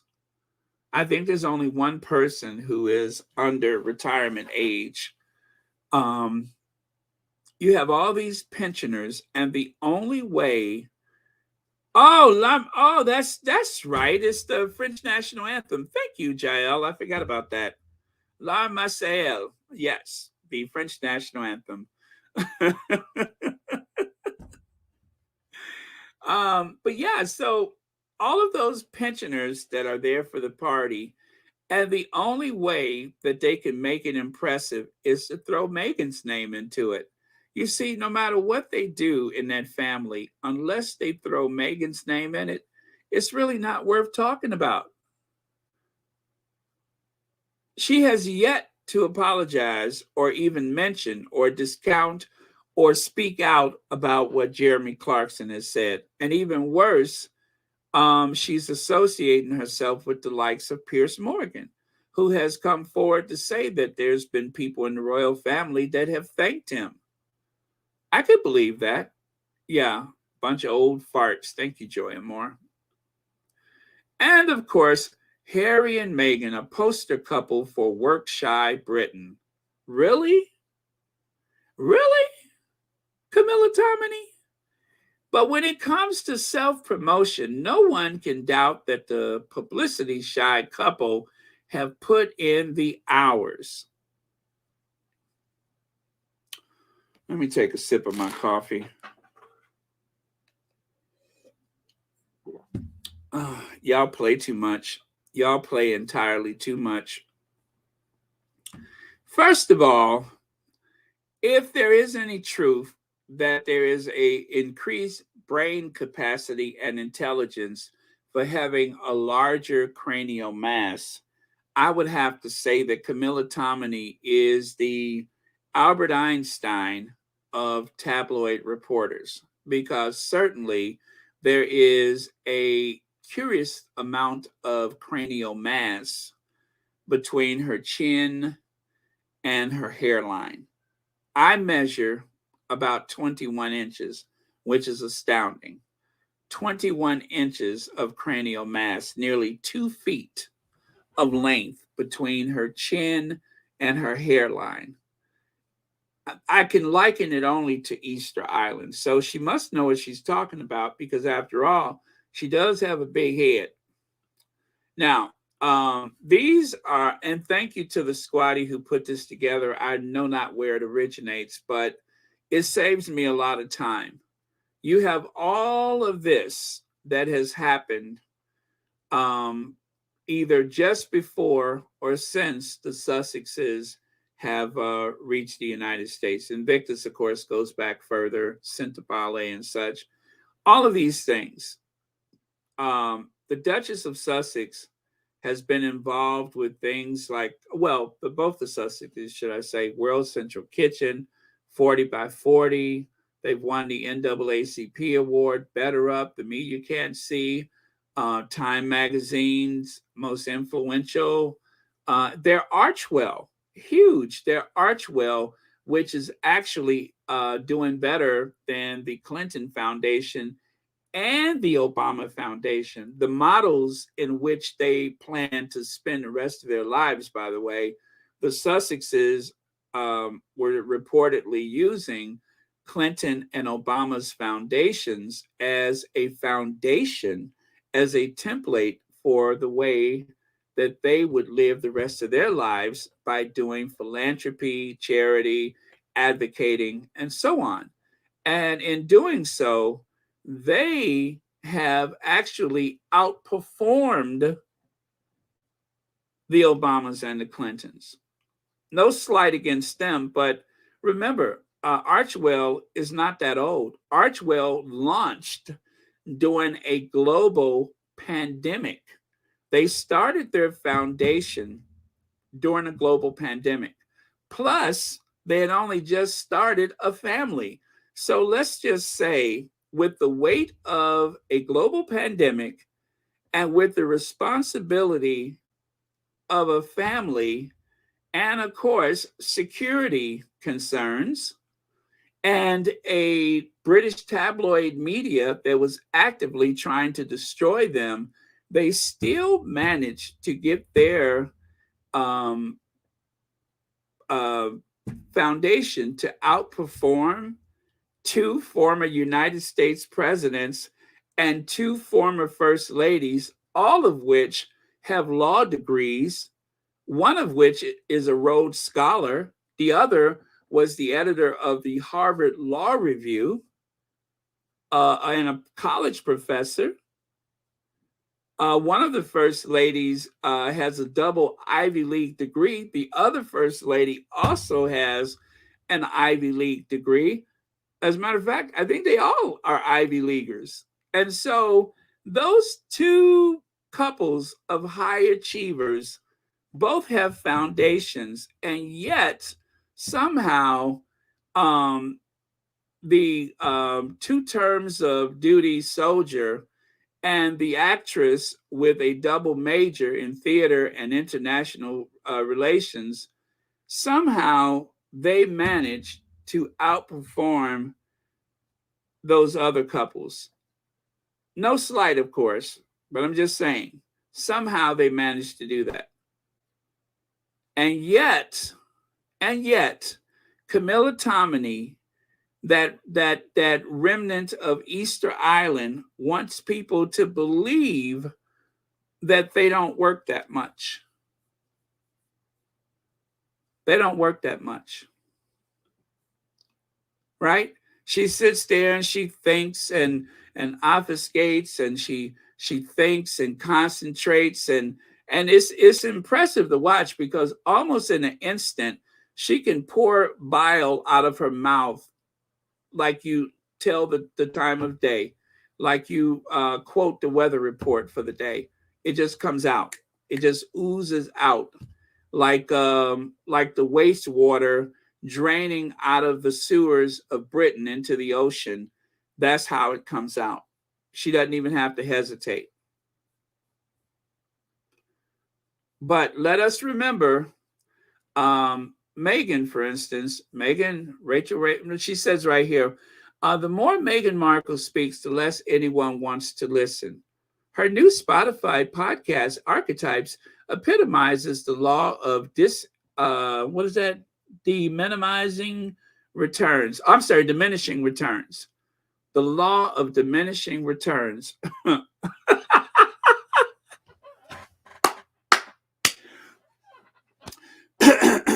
Let me tell you something.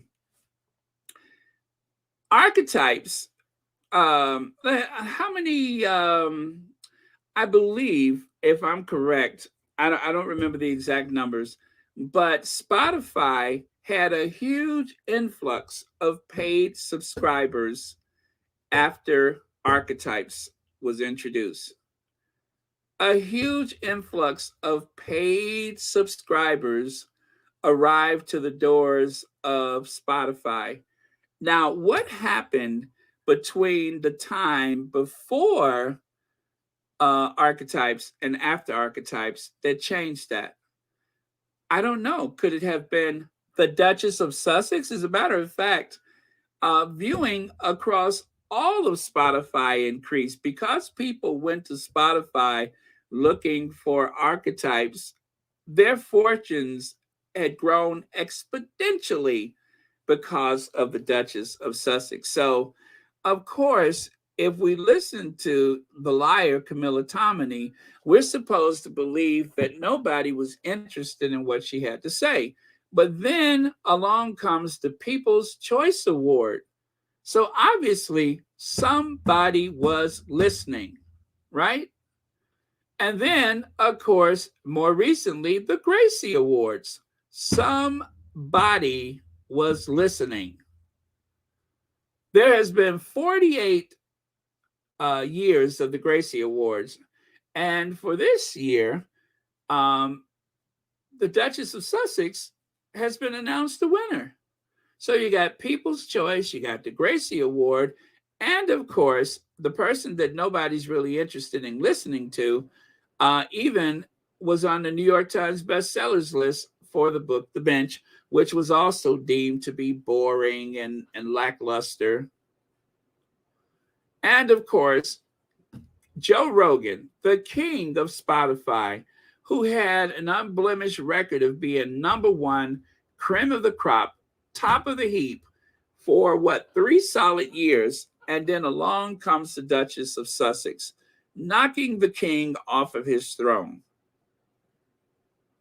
So again, I say to Camilla Tominey, who doesn't want to listen to her? Who doesn't want to listen? Who's not interested in what she has to say? What was that again? Let me look at that again. The more Meghan Markle speaks, the less anyone wants to listen.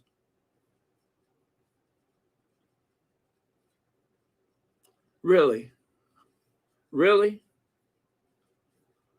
How about Vogue magazine?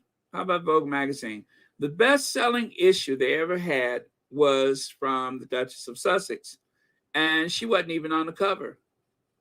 She wasn't even on the cover.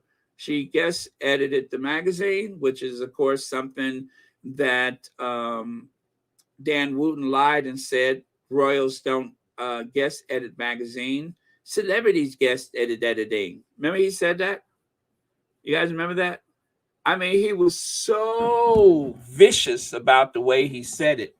He was, particularly nasty about it, if you ask me. Royals don't guest edit editing. Celebrities guest edit editing, right? Only for us to realize that that was just a bunch of hooey. Royals do guest edit magazines. Kate has done it. And of course, more recently, the person who seems to want to try to be Meghan and Diana at the same time, Camilla Barker Bowles, has also guest edited a magazine. So make that make sense. Make me believe that royals don't guest edit. And the one time that Meghan actually reaches out to guest edit a magazine, it just so happens to be their best-selling issue. As a matter of fact, you couldn't even find them because people were snatching them up. But listen to Dan Wooten Tootin, the Rootin' Tootin' Dan Wooten, and that is just something that is not done. So, again, make that make sense. Let me see. I hope you guys could hear this. Celebrities guest edit magazines. Do you get? Royals don't guest edit magazines. Celebrities guest edit magazines. You get me? Royals don't guest. That's what he says. Royals don't guest edit magazines. Celebrities guest edit editing. You get me? And he just, the way he said it was just so nasty. It was just so nasty. I'm like, okay, you don't have to spit all over me. I hear you. Royals don't guest edit editing. Celebrities guest edit editing. He was just angry. Why was he so triggered by that? Why is it that the very simple things that Meghan does seems to trigger them so much? I don't understand that. And then, of course, let us not forget when the Sussexes crashed Netflix. They literally crashed Netflix. Netflix crashes for viewers as Harry and Meghan's documentary airs. There were people who couldn't watch it because it overwhelmed Netflix. Now, when has that ever happened? When has Netflix ever been overwhelmed by anything? But yet, the royal that should not ever get that did, she and the Duke of Sussex, they, present their story. They just tell their story. And for some reason, people's Netflix stopped working. It just crashed. And it also increased the amount of subscribers from the first time since the start of the pandemic. Remember that Netflix had lost a few subscribers. Well, and not only that, but they had also slowed the amount of new subscribers because a lot of people had subscribed during the pandemic because people were at home, nothing to do. But once the pandemic seemed to, slowly dissipate, then they weren't getting as many new subscribers. But there was a bump in the amount of subscribers at the release of the Harry and Meghan documentary, or docuseries. So what happened? Now, these two irrelevant people that nobody wants to hear, and yet they keep achieving every goal. They keep winning in court, right? And of course, there was the, what was that called? The Robert Kennedy Award, Ripples of Hope. They won the Ripples of Hope Award. They won the NAACP President's Award. And they also presented an annual award. So they're presenting an award Don't you love the way Meghan looking into the camera? They presented an award and they received one at the NAACP, something that they will continue to do far into the future. And also, they won the Ripple of Hopes Award, an award that has been won by the likes of the Clintons and the Obamas and so on. So, what's next? That's what they should worry about. What's next? And of course, what does these have in common? Sorry, no prize, but what does these have in common? Well, let me see. We have the internal combustion engine as well as electric vehicles. Okay, check.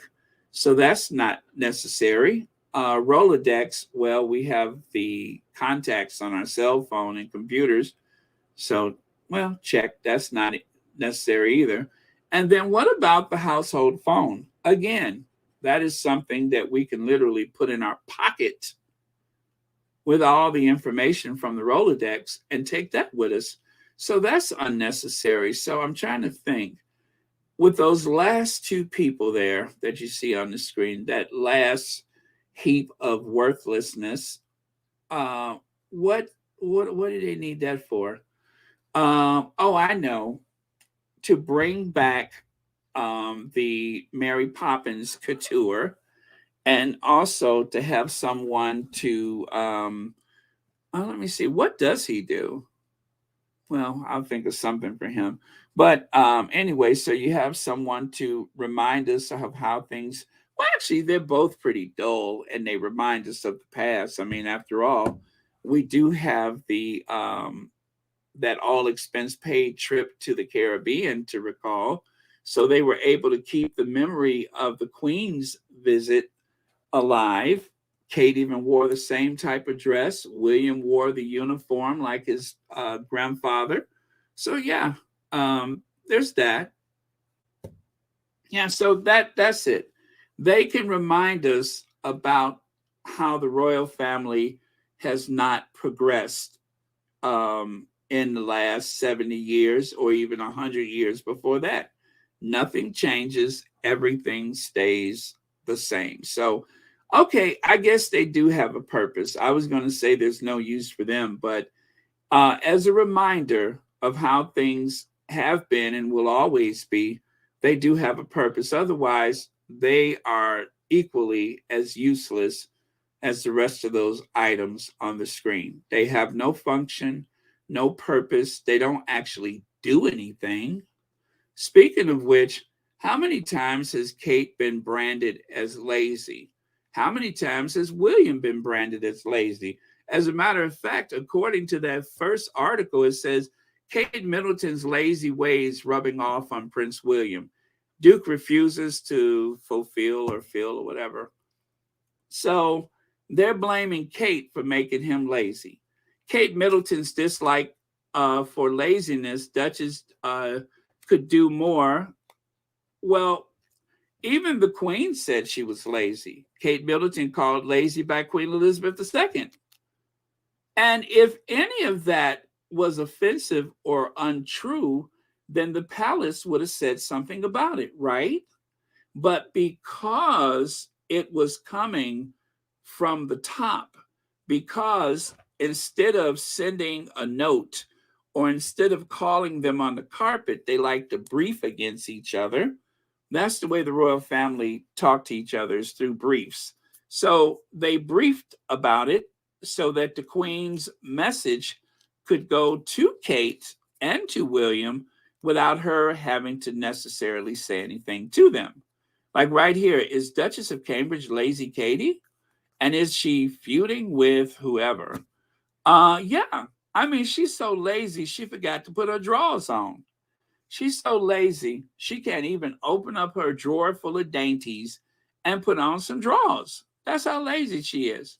She's so lazy that she goes out the house bare bottom, just like when she was in, was it college and university? When she was in uni? Kate Middlebaum? So that's lazy. That's lazy when you can't put some drawers on. You would think somebody would say, hey, gal, let me tell you something. put some drawers on. But she's too lazy to do that. So she's too lazy to do her royal duty. She's too lazy to work or anything else. So obviously she was too lazy to put some drawers on. Kate Middleton feels exhausted and trapped over enormous workload after Meghan Markle and Prince Harry effectively threw the Cambridge children under the bus by quitting, as royal sources tell Tatler. Now, Tatler magazine went too far. It was different when it came from the Queen. But when another observer says it, then all of a sudden you want to get the lawyers in on it. So it went from Prince work shy and Duchess Doolittle to let me draw up a cease and desist letter and I'll send it to the Tatler. Now, I hate to do this. I really hate to do this, but take a look. Graduate University Master's degree of art in art history. In other words, a vanity degree. Worked in family business, party pieces, and as a part-time associate accessory buyer for a clothing store. I question that, of course, called Jigsaw Jr. And then let's take a look at Meghan. Graduate University double major degree in international studies and theater. Interned at the United States Embassy in Buenos Aires. By the way, she's fluent in Spanish. Worked as a freelance calligrapher, designed 2 collections for Canadian retailer Reitmans, worked as an actress featured in 23 television shows, 8 films and movies, United Nations Women's Advocate for and gave speech at United Nations Women's 2015 conference, ambassador for Canada's water campaign, traveled to Rwanda in Africa to spread the mission. Founded popular lifestyle blog Fatigue. About self-empowerment, fashion, social consciousness, and travel. And then number 9, humanitarian work in India with Meena Mahila Foundation, focusing on gender equality. Number 10, joined United States Armed Forces for USO tour over holidays. Of course, that's when she flew on one of those Air Force One planes. And of course, part-time presenter and promotional model. Wrote articles for Time magazine about stigmatizing of menstruation and education. So those are just some of the things that Meghan did before she married into that family. So Meghan has those 12 key things from her past before she married into that family. And Kate, who was over 30 years old when she married into the family, those are the few things that she managed to do. And I do mean few, as in 3. Those are the 3 things that she managed to do. I'm not even going to mention the yacht, but those are the 3 things that she mustered up enough strength, enough courage, and enough energy to do as a young woman living in Britain. That was what she did. Kate, that's her contribution in life before she married William and started popping them babies out. That was her contribution. Other than that, not much to speak of. Party pieces going down the drain as we speak. Kate Middleton feels exhausted and trapped over enormous workload. So remember, that started in the Tatler and then it spilled over to other publications. And then over there, HRH, Duchess of Cambridge, is crowned Catherine the Great on the July-August cover. So that was the way they had promoted the story. But everything I just said is the way it was told. That she's trapped and she feels betrayed because the Sussex is left. And she's exhausted. She has a house full of servants. Matter of fact, she has several houses full of servants. She has nannies and cooks and drivers and housekeepers and cleaners and stuff, but she's exhausted, right? So I would say the workload that they have said that President Biden has, you know, where he works a little and then rests for about a week. What they accuse Biden of is what she's actually been doing. Exactly. Little Max says, Baron, you have to give her credit for chasing Will for 10 years. That would make you tired, wouldn't it? I mean, you've been chasing someone for 10 years, waiting for him to ask you the question. And of course, she could have just, I would say this, she didn't have to do much because as the story goes, William did not want to marry her. He wanted to marry someone that was an aristocrat. But when he broke up with Kate, allegedly, when he broke up with her, and he let the word go out that he is free and unencumbered and willing to marry someone within their aristocratic circles, nobody showed up. Nobody put their hand up. Nobody came forward. Nobody wanted to be a mannequin. Nobody wanted what he had to offer. And so that's why he's so jealous of Harry, because the same woman from the television show that he and Kate used to watch every week married the ginger, right? And that's why he's so jealous, because Harry is happy. Harry is secure in his life. Harry is a high achiever. He's the high achiever that they pretend to be. He's the high achiever that rises up to equal the work that his wife has been doing. So they're both high achievers, but yet the courtiers are trying to create this image of two of the dullest people to ever grace a room as being the high achievers. Like, take a look at that. Kate and Wills have their work cut out as matchmakers for newly divorced Tom Van Slovenly and his old flame, or a family day out? Kate and William and Harry are among 3 generations of royals. So this was the life before Meghan. William and Kate borrowed Duke of Westminster's private jet to fly a secret ski break. Piers Morgan, chill out, Wills. You and Kate are getting just a bit too big for your ski boots. Well, this is what they're talking about. State secret, Workshop Will and Kate take kids on their first skiing holiday, but only reveal it when it's over and won't. Well, this is what they do. They're on vacation now, you guys. Kate did 7 engagements. And just like they always do, when they do some work like they were doing, Kate had her 7, William had his stuff. He went to Poland and went to that restaurant and had the pulled pork sandwich.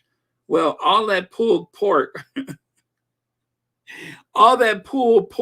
left William exhausted. You can only pull so many pork sandwiches before you get exhausted from all of that. And so pulled pork sandwich Willie and Doolittle Duchess Kate, well, now Princess Kate, the 2 of them took the family on spring break vacation. You know, just like all the families in Britain, with all the hard work that they've done, now it's time to take a vacation. Never mind that it's at the taxpayers' expense. Don't worry about that, because they do their charity work. They do the same charity work that other people in America do, but they just don't have those royal titles to go with it. I don't know how the United States or any other country gets any charitable work done without having a royal there to cut the ribbon, but somehow we do, or pull the cord to expose the plaque, but somehow we do. But the exception is the royal family. They're needed because, well, Actually, I don't know because. And of course, throne idol. Scandal of Workshire will be more. I'm sorry. The most important day on the Queen's calendar was the what do you call it? The Commonwealth Day. That was the most important day on the calendar. But yet, William took his family skiing on the Commonwealth Day back in 2017. William didn't show up. As a matter of fact, he was supposed to be there, but he decided, I got a 8 million pound helicopter. I'm going skiing. So what happened to my royal pinup, Laura Freeman said, had a schoolgirl crush on William and wept when he wed. Sadly, she says, he's no longer the prince of my dreams, of her dreams, rather. Well, no, he's not. He's not the prince of your dreams. His teeth are yellow. His hair is all but non-existent. And he always has that grimace on his face, like somebody just stepped on his big toe.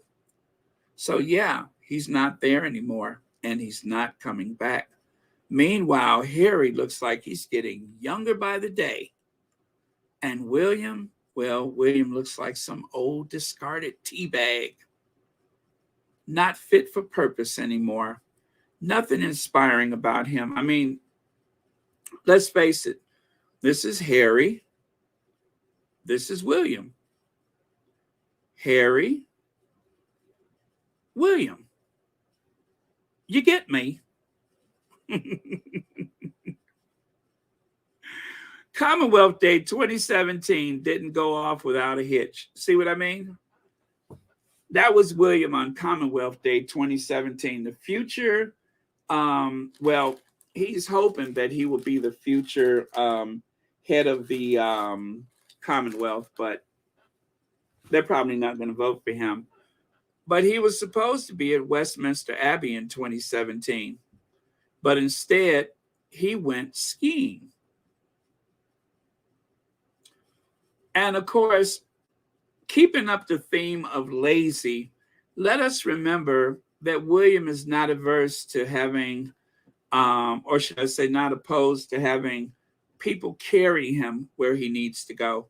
I mean, back in 2012, not 1912, not 1812, but 2012, whilst on a tour of the empire, William and Kate thought it to be a good idea. Now, this is the man who has a degree in geography.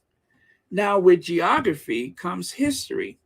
And if you know your history, then you should know that the optics of having the quote unquote natives carry you on a throne just doesn't look good.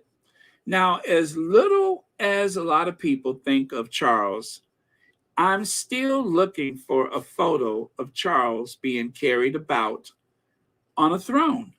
I'm still looking for that photo. I haven't found one because I don't think it exists. I don't think Charles is that stupid. Charles is not that stupid. But William is. William, with his degree in geography, which of course, you know, by default means that you learn a little world history, he doesn't know better. He got on the chair and was just smiling. Kate was clapping her hands. You know, they had his and her thrones. William insists the royals are not very much a racist family, but photos of him and his wife being carried on an elevated throne don't exactly reflect that.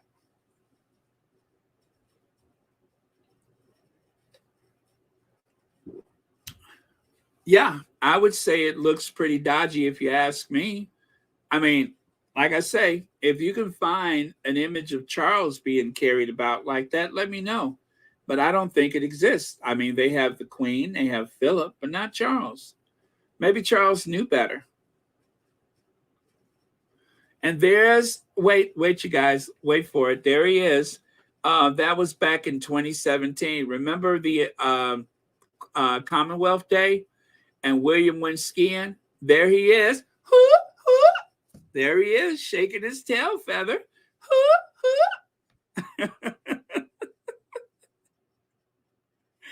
He is throwing his hands up in the air and partying like he just don't care. That's William. That is Commonwealth Day William.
So William could not go to the 2017 Commonwealth Day, the most important date on the Queen's calendar. They always say that, but he wasn't there. Not only did he take his family out of the country, at some point he ditched Kate. He ditched Kate, and then he went dancing. And then he was photographed. Let me see. Rosie Pete from Blackpool was named as one of the blondes who partied with William. Cardboard foxes in the club with Prince William. Yeah, so he went dancing and did not go to the Commonwealth Day. This is the person, and look at that, Robert Jobson. Robert Jobson was the one who took him to task. You might think there is something endearing about unguarded dad dancing. That's what he called it, dad dancing.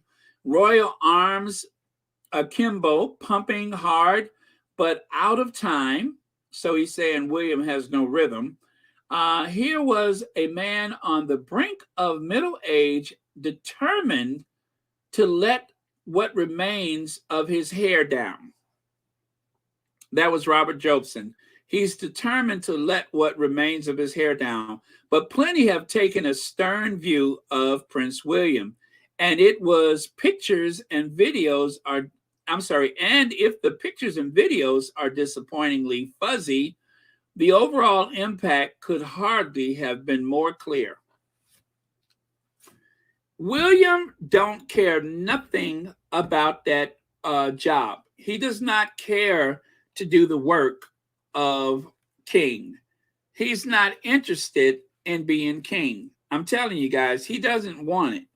But as he's gotten older and as he has been indoctrinated by a sense of duty, he is going to do as he's told, just like his daddy and just like his grandmother and everybody else that has come down the pike. He's going to do his duty. And I would say this much for the Queen. At least the Queen was consistently in character. William and Charles, they let slip the veil every so often, and you're going to find out that the emperor has no clothes when he reaches the throne. And so, Camilla Tominey, I invite you to talk about William and Kate and Charles and Camilla. Why don't you focus on them? They're the future of the monarchy.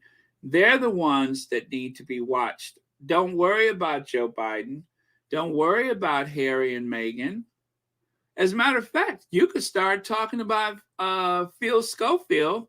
What is his name? Philip Schofield. You could start talking about Schofield and his brother. Now, there's a story. Why don't you look into Schofield and his brother? There's a story there. Huh? There's a story. There's other stuff to talk about. And of course, you could talk about Andrew. There's plenty other stuff that you could talk about. You could talk about the hungry children, the 8 million pounds worth of photos that nobody wants, the lack of celebrities to appear at the coronation. And aside from Joe Biden, I wonder how many other leaders are choosing to stay away. Anyway, you guys, this is a photo. I'm going to change the subject here. This is a photo from the Secret, well, actually from the White House. Someone who was lucky enough to visit the White House took a photo, but off to the side of the photo, they got photobombed by a Secret Service uniform officer. You see, not every Secret Service agent wears a suit, a business suit. Some of them actually appear in uniform. And I'll just say this. If every Secret Service agent looked like that, they wouldn't need as many of them. As a matter of fact, if every police officer looked like that, there would be no crime. There would be no crime if every officer looked like that. Is that a police officer or is that an action figure? I haven't decided yet. But I just didn't know that they had one of the Avengers actually protecting the White House. But yeah, so if you guys do visit the White House at any time, just so you know, not all of the Secret Service agents actually wear uniforms. I mean, wear suits. Some of them are in actual tactical gear, as they call it. They wear tactical gear. So that's something to look forward to when you go to Washington. And then America was saved by a porn star. The end. So this is going to be the epitaph that they put on the tomb of the disgusting president. If you guys listen to Celibacy, you know they mentioned this, right? And then America was saved by a porn star. I'm telling you guys, Celibacy is like my favorite thing about Saturday. Sunday, of course, is the Lady Sussex and Ivy. But my Saturday is all about Celibacy. But yeah, Kaiser and I'm sorry, whoever the other one is, she was saying that she had saw this and how funny she thought it was. And so, of course, I had to search for it. And that is it right there. America is being kept safe from Donald Trump thanks to a porn star. And lastly, Donald Trump may be away for a few years, but I'm pretty sure that on his way into the big house, he's going to get his last Cheeto spray tan on his way in. And then, of course, you know, if he has good behavior, every so often they'll spray him down with some Cheeto dust in exchange for good behavior. So, you know, don't try to create an insurrection while you're locked up, and we may let you bathe in Cheeto dust. Okay? Got it? Got it. All right, you guys. I think I am done today. Yes, I am. And it has been fun. I enjoyed picking apart some of those grifters. But yeah. Don't know why there's no Trump up in the sky. Stormy Daniels.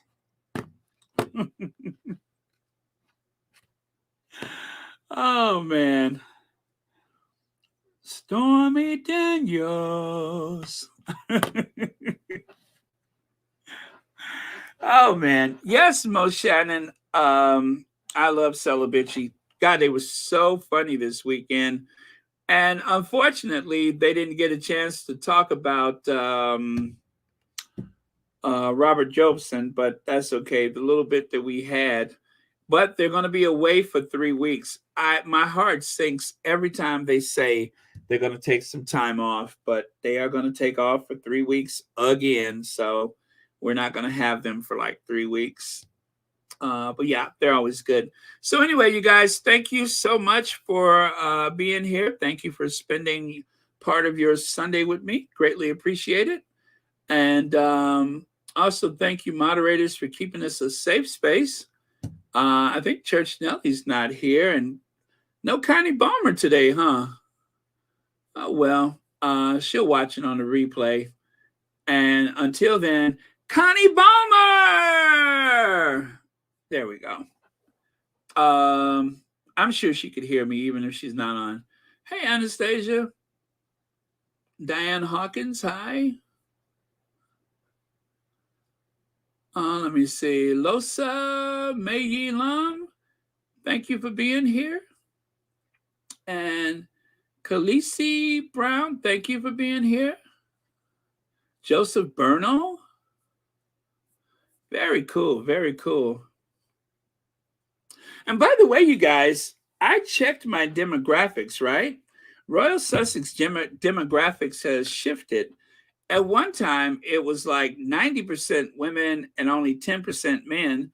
Well, the last time I checked, it was 18% men that have been tuning into Royal Sussex. So that's a good thing. That's a good thing. I like that diversity. 18% fellers. Very, very cool. Let me see here. Okay. Yeah, I never remember. I know Kaiser. Kaiser is such an unusual name, but I can never remember the other one. And I'm so bad with names. But the more interesting and unique the name, the more it tends to stay with me. So, thank you, Trina Hodges. Peace and blessings, everyone. Thank you so much for that. As a matter of fact, that sounds like a closing to me. That will sum it up for today. Thank you very much for the last word. Peace and blessings, everyone. Ingrid Soers, thank you so much for that. 6 years I've followed Harry and Meghan. Very cool. Wow, the time has gone by, huh? Oh, man. Yes, the time it flies. Yeah, I guess in by Thanksgiving, it'll be 6 years for me. Because of course, I've always known of Harry, but Meghan, I didn't really know about her. I knew about Suits, but I never watched it. But when I heard that he was engaged, that was the first time. And then that was Thanksgiving of 2017. And so, yeah, and so it continues from there. So, yeah. Oh, man, but thank you guys. Thank you so much. Oh, I got to stretch. Ooh, oh, gosh, where did the time go? How could it be 8 p.m. already? How can it be 8 p.m.? And the weird thing is I thought I was going to be on for about an hour today. I said, oh, I'll probably be on for about an hour. Well, that was about 3 hours ago. Well, 2.5 hours ago. Wow. Yes, I would say it is time to cue the Ginger Avenger. But not before we pay our proper respects to our queens. Let me see. Where are our queens? Oh, it feels so good to stretch. I have a standing desk. You could raise it up or lower it down. It's just like it comes up like just below my rib cage, so that's the perfect height. But you can adjust it. Oh, there we go. Thank you to our queens. I tell you, moms know, don't they? A mother knows when there is greatness coming along. 9 p.m. on the East Coast. Okay, very cool. Thank you, Deirdre. Yeah, so thank you to our queen in California and our queen in heaven. We are not going to let either of you down. I know I won't. Yes, Neiman Marcus, not my king. Not my king.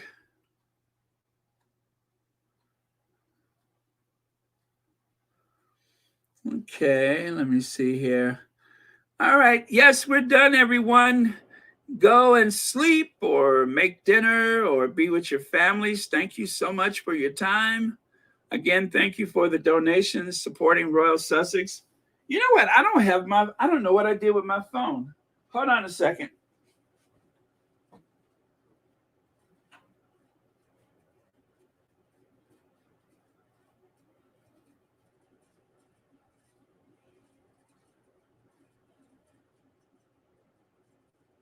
Oh, okay. Thank you for the PayPal. RH, is it? Yes, thank you for the PayPal, RH. And thank you for the Cash App. S, I'll just say S. Thank you for the Cash App. Yeah, I didn't have my phone sitting next to me all this time.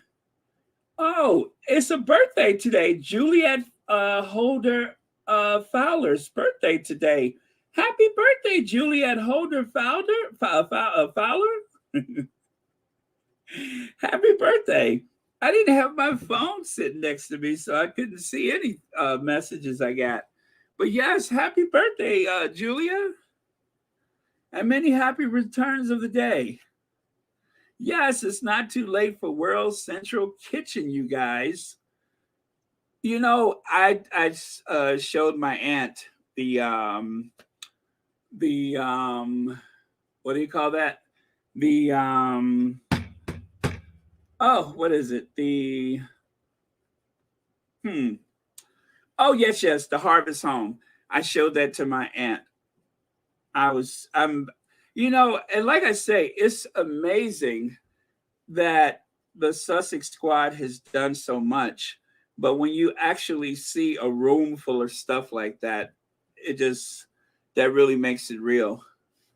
And so World Central Kitchen, I know they were in Mississippi, and I have watched the news and I've seen more of the results of the tornadoes, and that was devastating. That was absolutely devastating. The amount of destruction. Wow, it's 3:10 a.m. in Cape Town. So it's already tomorrow there. That is amazing. Thank you so much for sharing that. Yeah, Lilibet is going to be absolutely amazing as she grows up and grows older and everything. She's going to be amazing. I think both of those kids are going to be very athletic. I think they are going to be very competitive in a very good way. And I think that they are going to do a lot of public service, a lot of universal service. That's what I see for their future. And I am going to be just as proud of them as I am of their parents. So looking forward to it. And of course, Archie with that mean piano that he plays. Twinkle, twinkle, little star. Is that a good song, Mommy? Yep, I can't wait. Let me see here. Yeah, Moonstone expecting Biden to attend the ceremony is as ridiculous as expecting the King of England to attend Biden's for any other president's or inauguration. Yeah, that is the height of stupidity to make a fuss about this. And how dare they try to bring embarrassment or shame upon the president of the United States? How dare they? That was just, that's a fool's errand if there's ever been one. I mean, come on. And everybody knows not to F with Biden.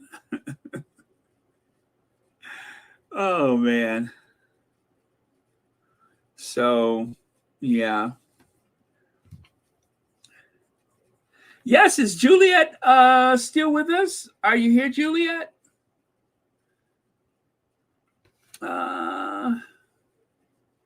I don't remember seeing her today. But anyway, happy birthday if you watch this later, or if you're on here now, happy birthday.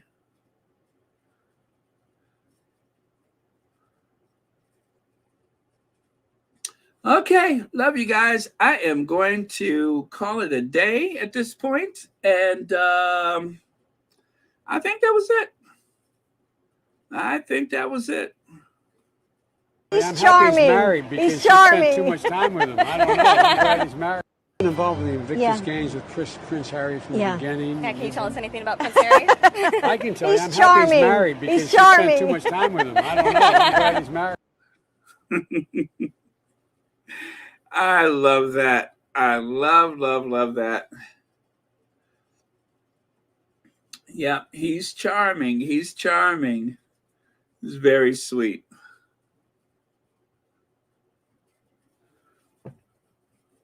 And it's I love that that Biden is like a father figure for him like that. I love that. Love that a lot. Uncle Joe. Yeah, there you go. Uncle Joe. Oh, happy belated birthday, Trina Hodges. Sorry we missed that. Oh, okay. I see that now. Very cool. Happy belated birthday.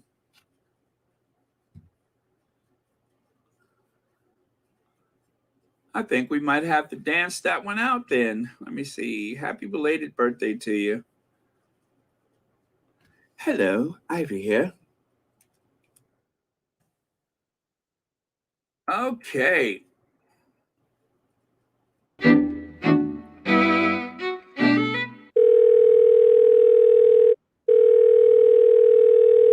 Hello, Ivy here.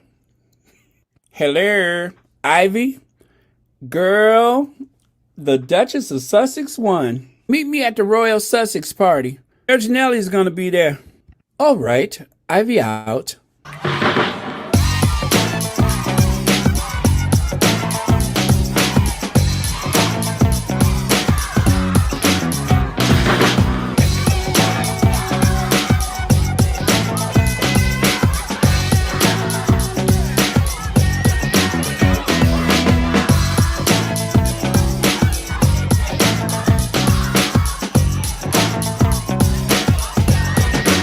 You know what? I have not come down from my high yet.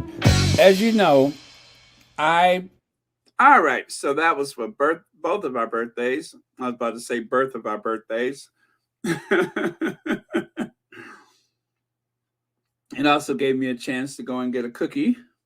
So happy birthday, Juliet and Trina. Very, very cool. Happy birthday. Oh, thank you, Ingrid. Everybody in all over the world, sleep well, my friends. Okay. Well, there's always Kate. Kate can do a couple of music numbers. She can get on the piano, and then she can do her jazz hands. So there's always that to look forward to. And of course, Edward was active in the theater. Edward can do a performance. He was active in the theater. I'm pretty sure he can get the old gang together and put on a little skit or something like that. So yeah, it's not like they're going to be without performers. It's just, you know, you got to use your imagination. Okay. All right, we're good. I think we're good then.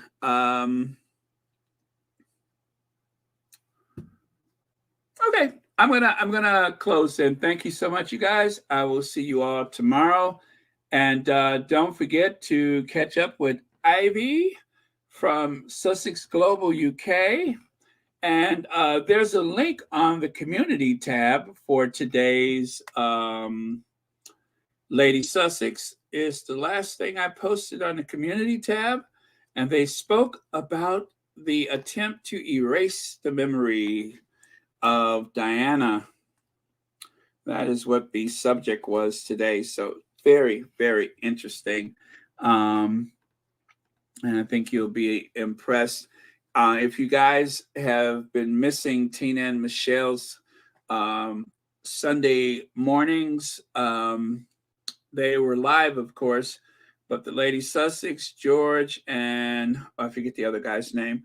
But yeah, they have a very stimulating conversation about the royal family. And in particular, I have to say, the conversation about Camilla, it is a bit hair-raising because it's too bad that nobody's, and that's what the Lady Sussex was saying, is that nobody's really asking questions about Camilla. They're not really vetting her. And even though there was much said about her in the past, she's about to put a crown on her head.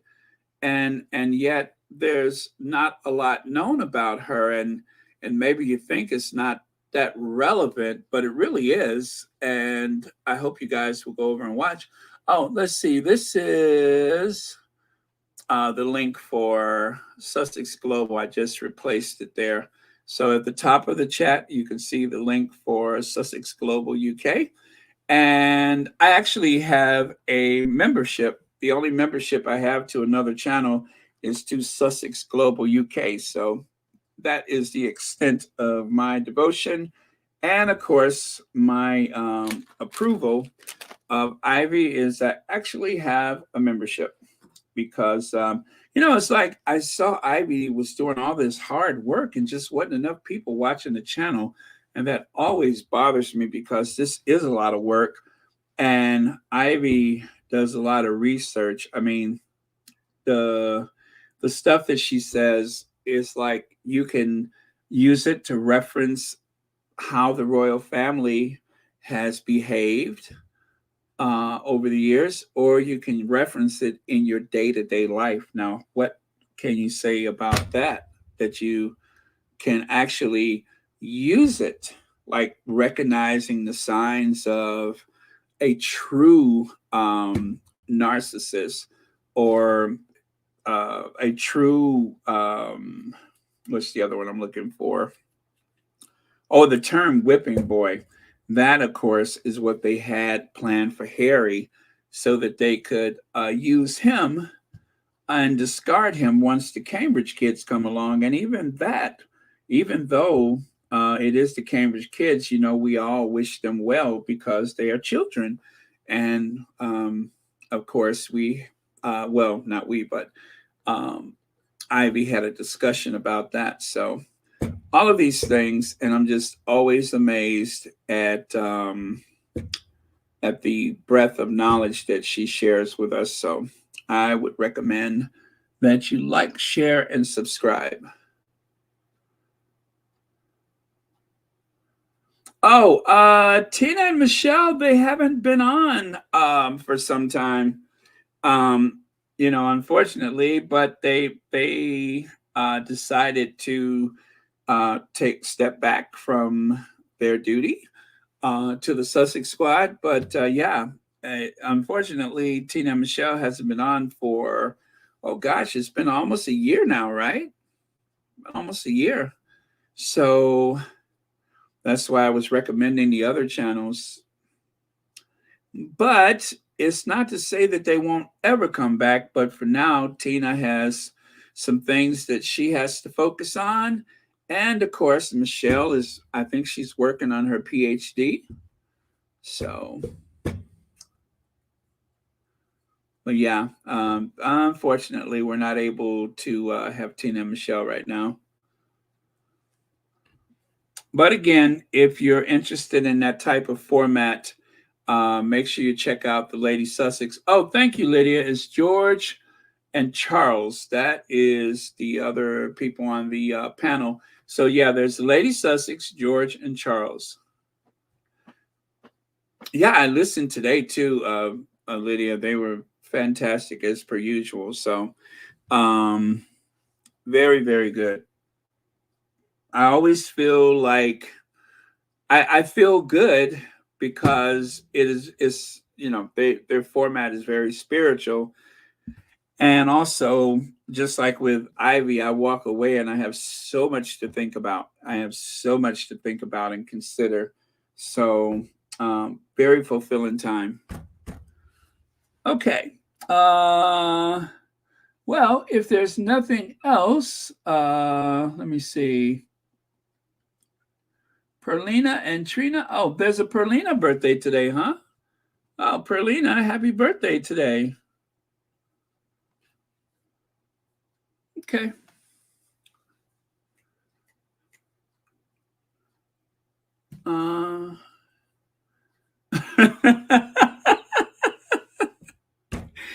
Why don't you just say cut, print, edit, right? Cut, print, edit. That's a wrap.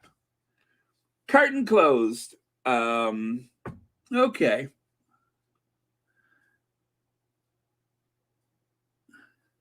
Okay.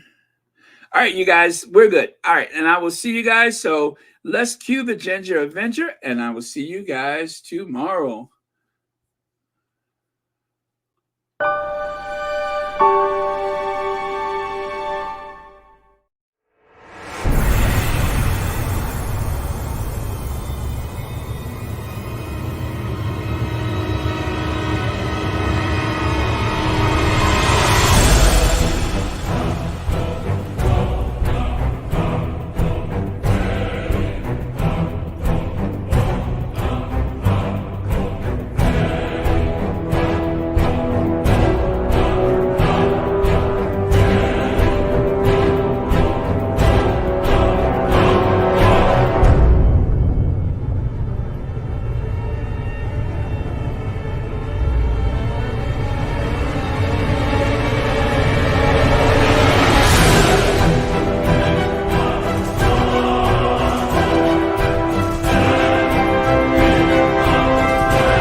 People, let me tell you about my best friend. He's a warm-hearted person who loves me to the end. People, let me tell you, 'cause he's so much fun. Whether we're talking man to man or whether we're talking sun to sun, he's my best friend. Ba ba da da da da, ba da da da da. He's my best friend. Oh man, the courtship of Eddie Father. Ooh, that would be really cool, right? Well, April Jones, they have those cameras or projectors rather, where you can put images of people on a building. That would be cool if in some public spaces people would project the images of Diana. Now that I would definitely like.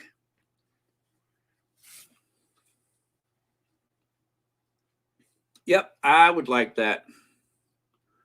Speaking of which, let me see. Huh.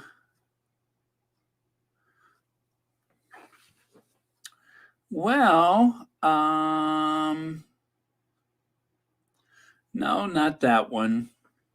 Let me see here.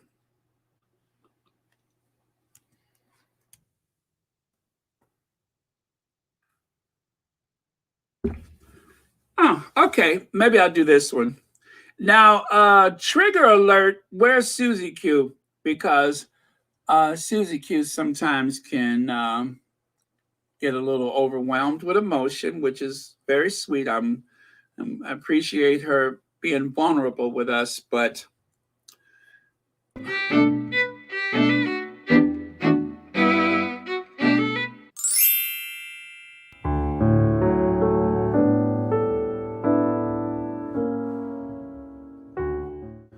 Prince Harry pens letter honoring Mother Diana's legacy and AIDS activism. My mother would be deeply grateful for everything you stand for and have accomplished, and we shall share that gratitude, so thank you, he wrote. This is from the Today Show News, actually. Wednesday marks the day devoted to raising awareness about AIDS and honoring both who live with the disease and those who have died from it. On this year, the World's AIDS Day, Harry, Duke of Sussex, has written a letter about the work that had been done in the fight against AIDS and the work that must be done in the current pandemic. And in it, he mentions the woman who inspired his passion for such topics, his mother, the late Princess Diana. He goes on to say that on this World AIDS Day, we recognize the 40 years that have shaped life for many, he wrote in his message addressed to the World Health Organization, Director General, Dr. Tedros Adhanom Ghebreyesus, and the UN AIDS Executive Director, Winnie Bayanyami. We honor those whose lives have been cut short and reaffirm the commitment to scientific community that has worked tirelessly against this disease. My mother would be deeply grateful for everything that you stand for and have accomplished. We all share that gratitude, so thank you. The Diana, Princess of Wales, has long been credited with playing an important role in changing public sentiments around AIDS and HIV, the infection that can lead to the disease. In the 1980s and early 1990s, during a time when many were ostracized and feared due to their diagnosis, she visited hospitals and orphanages, often hugging patients and holding their hands. She went on to become the patron of the UK's National AIDS Trust, as well as an outspoken advocate who fought against the stigma of AIDS. But Harry's letter went on to draw a parallel between AIDS activists and another sort of activist, one that didn't exist during his mother's lifetime. It's striking to see how world-leading AIDS activists are also leading a call for pandemic vaccine equity. Harry went on to explain, vaccinating the world is a test of our moral character, and we are experiencing a spectacular failure when it comes to global vaccine equity. Similar to the AIDS crisis, we've yet again revealed over the past year that the value of life depends on whether you were born and or live in a rich nation or a developing country. He warned that without global initiatives, without breaking pharma's monopolies, and without nations fulfilling their promise to deliver vaccine doses to all, potentially more dangerous pandemic variants are likely to arise. That's why equity in medicine is so vital. It's time to draw from the lessons we've learned throughout the HIV/AIDS pandemic, where millions died unnecessarily due to deep inequities in access to treatment. He urged we are really comfortable repeating the failures of the past. Looking at the young people who've benefited from Sintabale, the charity he founded in South Africa to help children living in poverty and devastation from AIDS and HIV, he finds the answer. Everything I learned from the youth of Sintabale tell me not, he wrote. They see how repeating these mistakes is destructive and self-defeating. It is a betrayal of the next generation.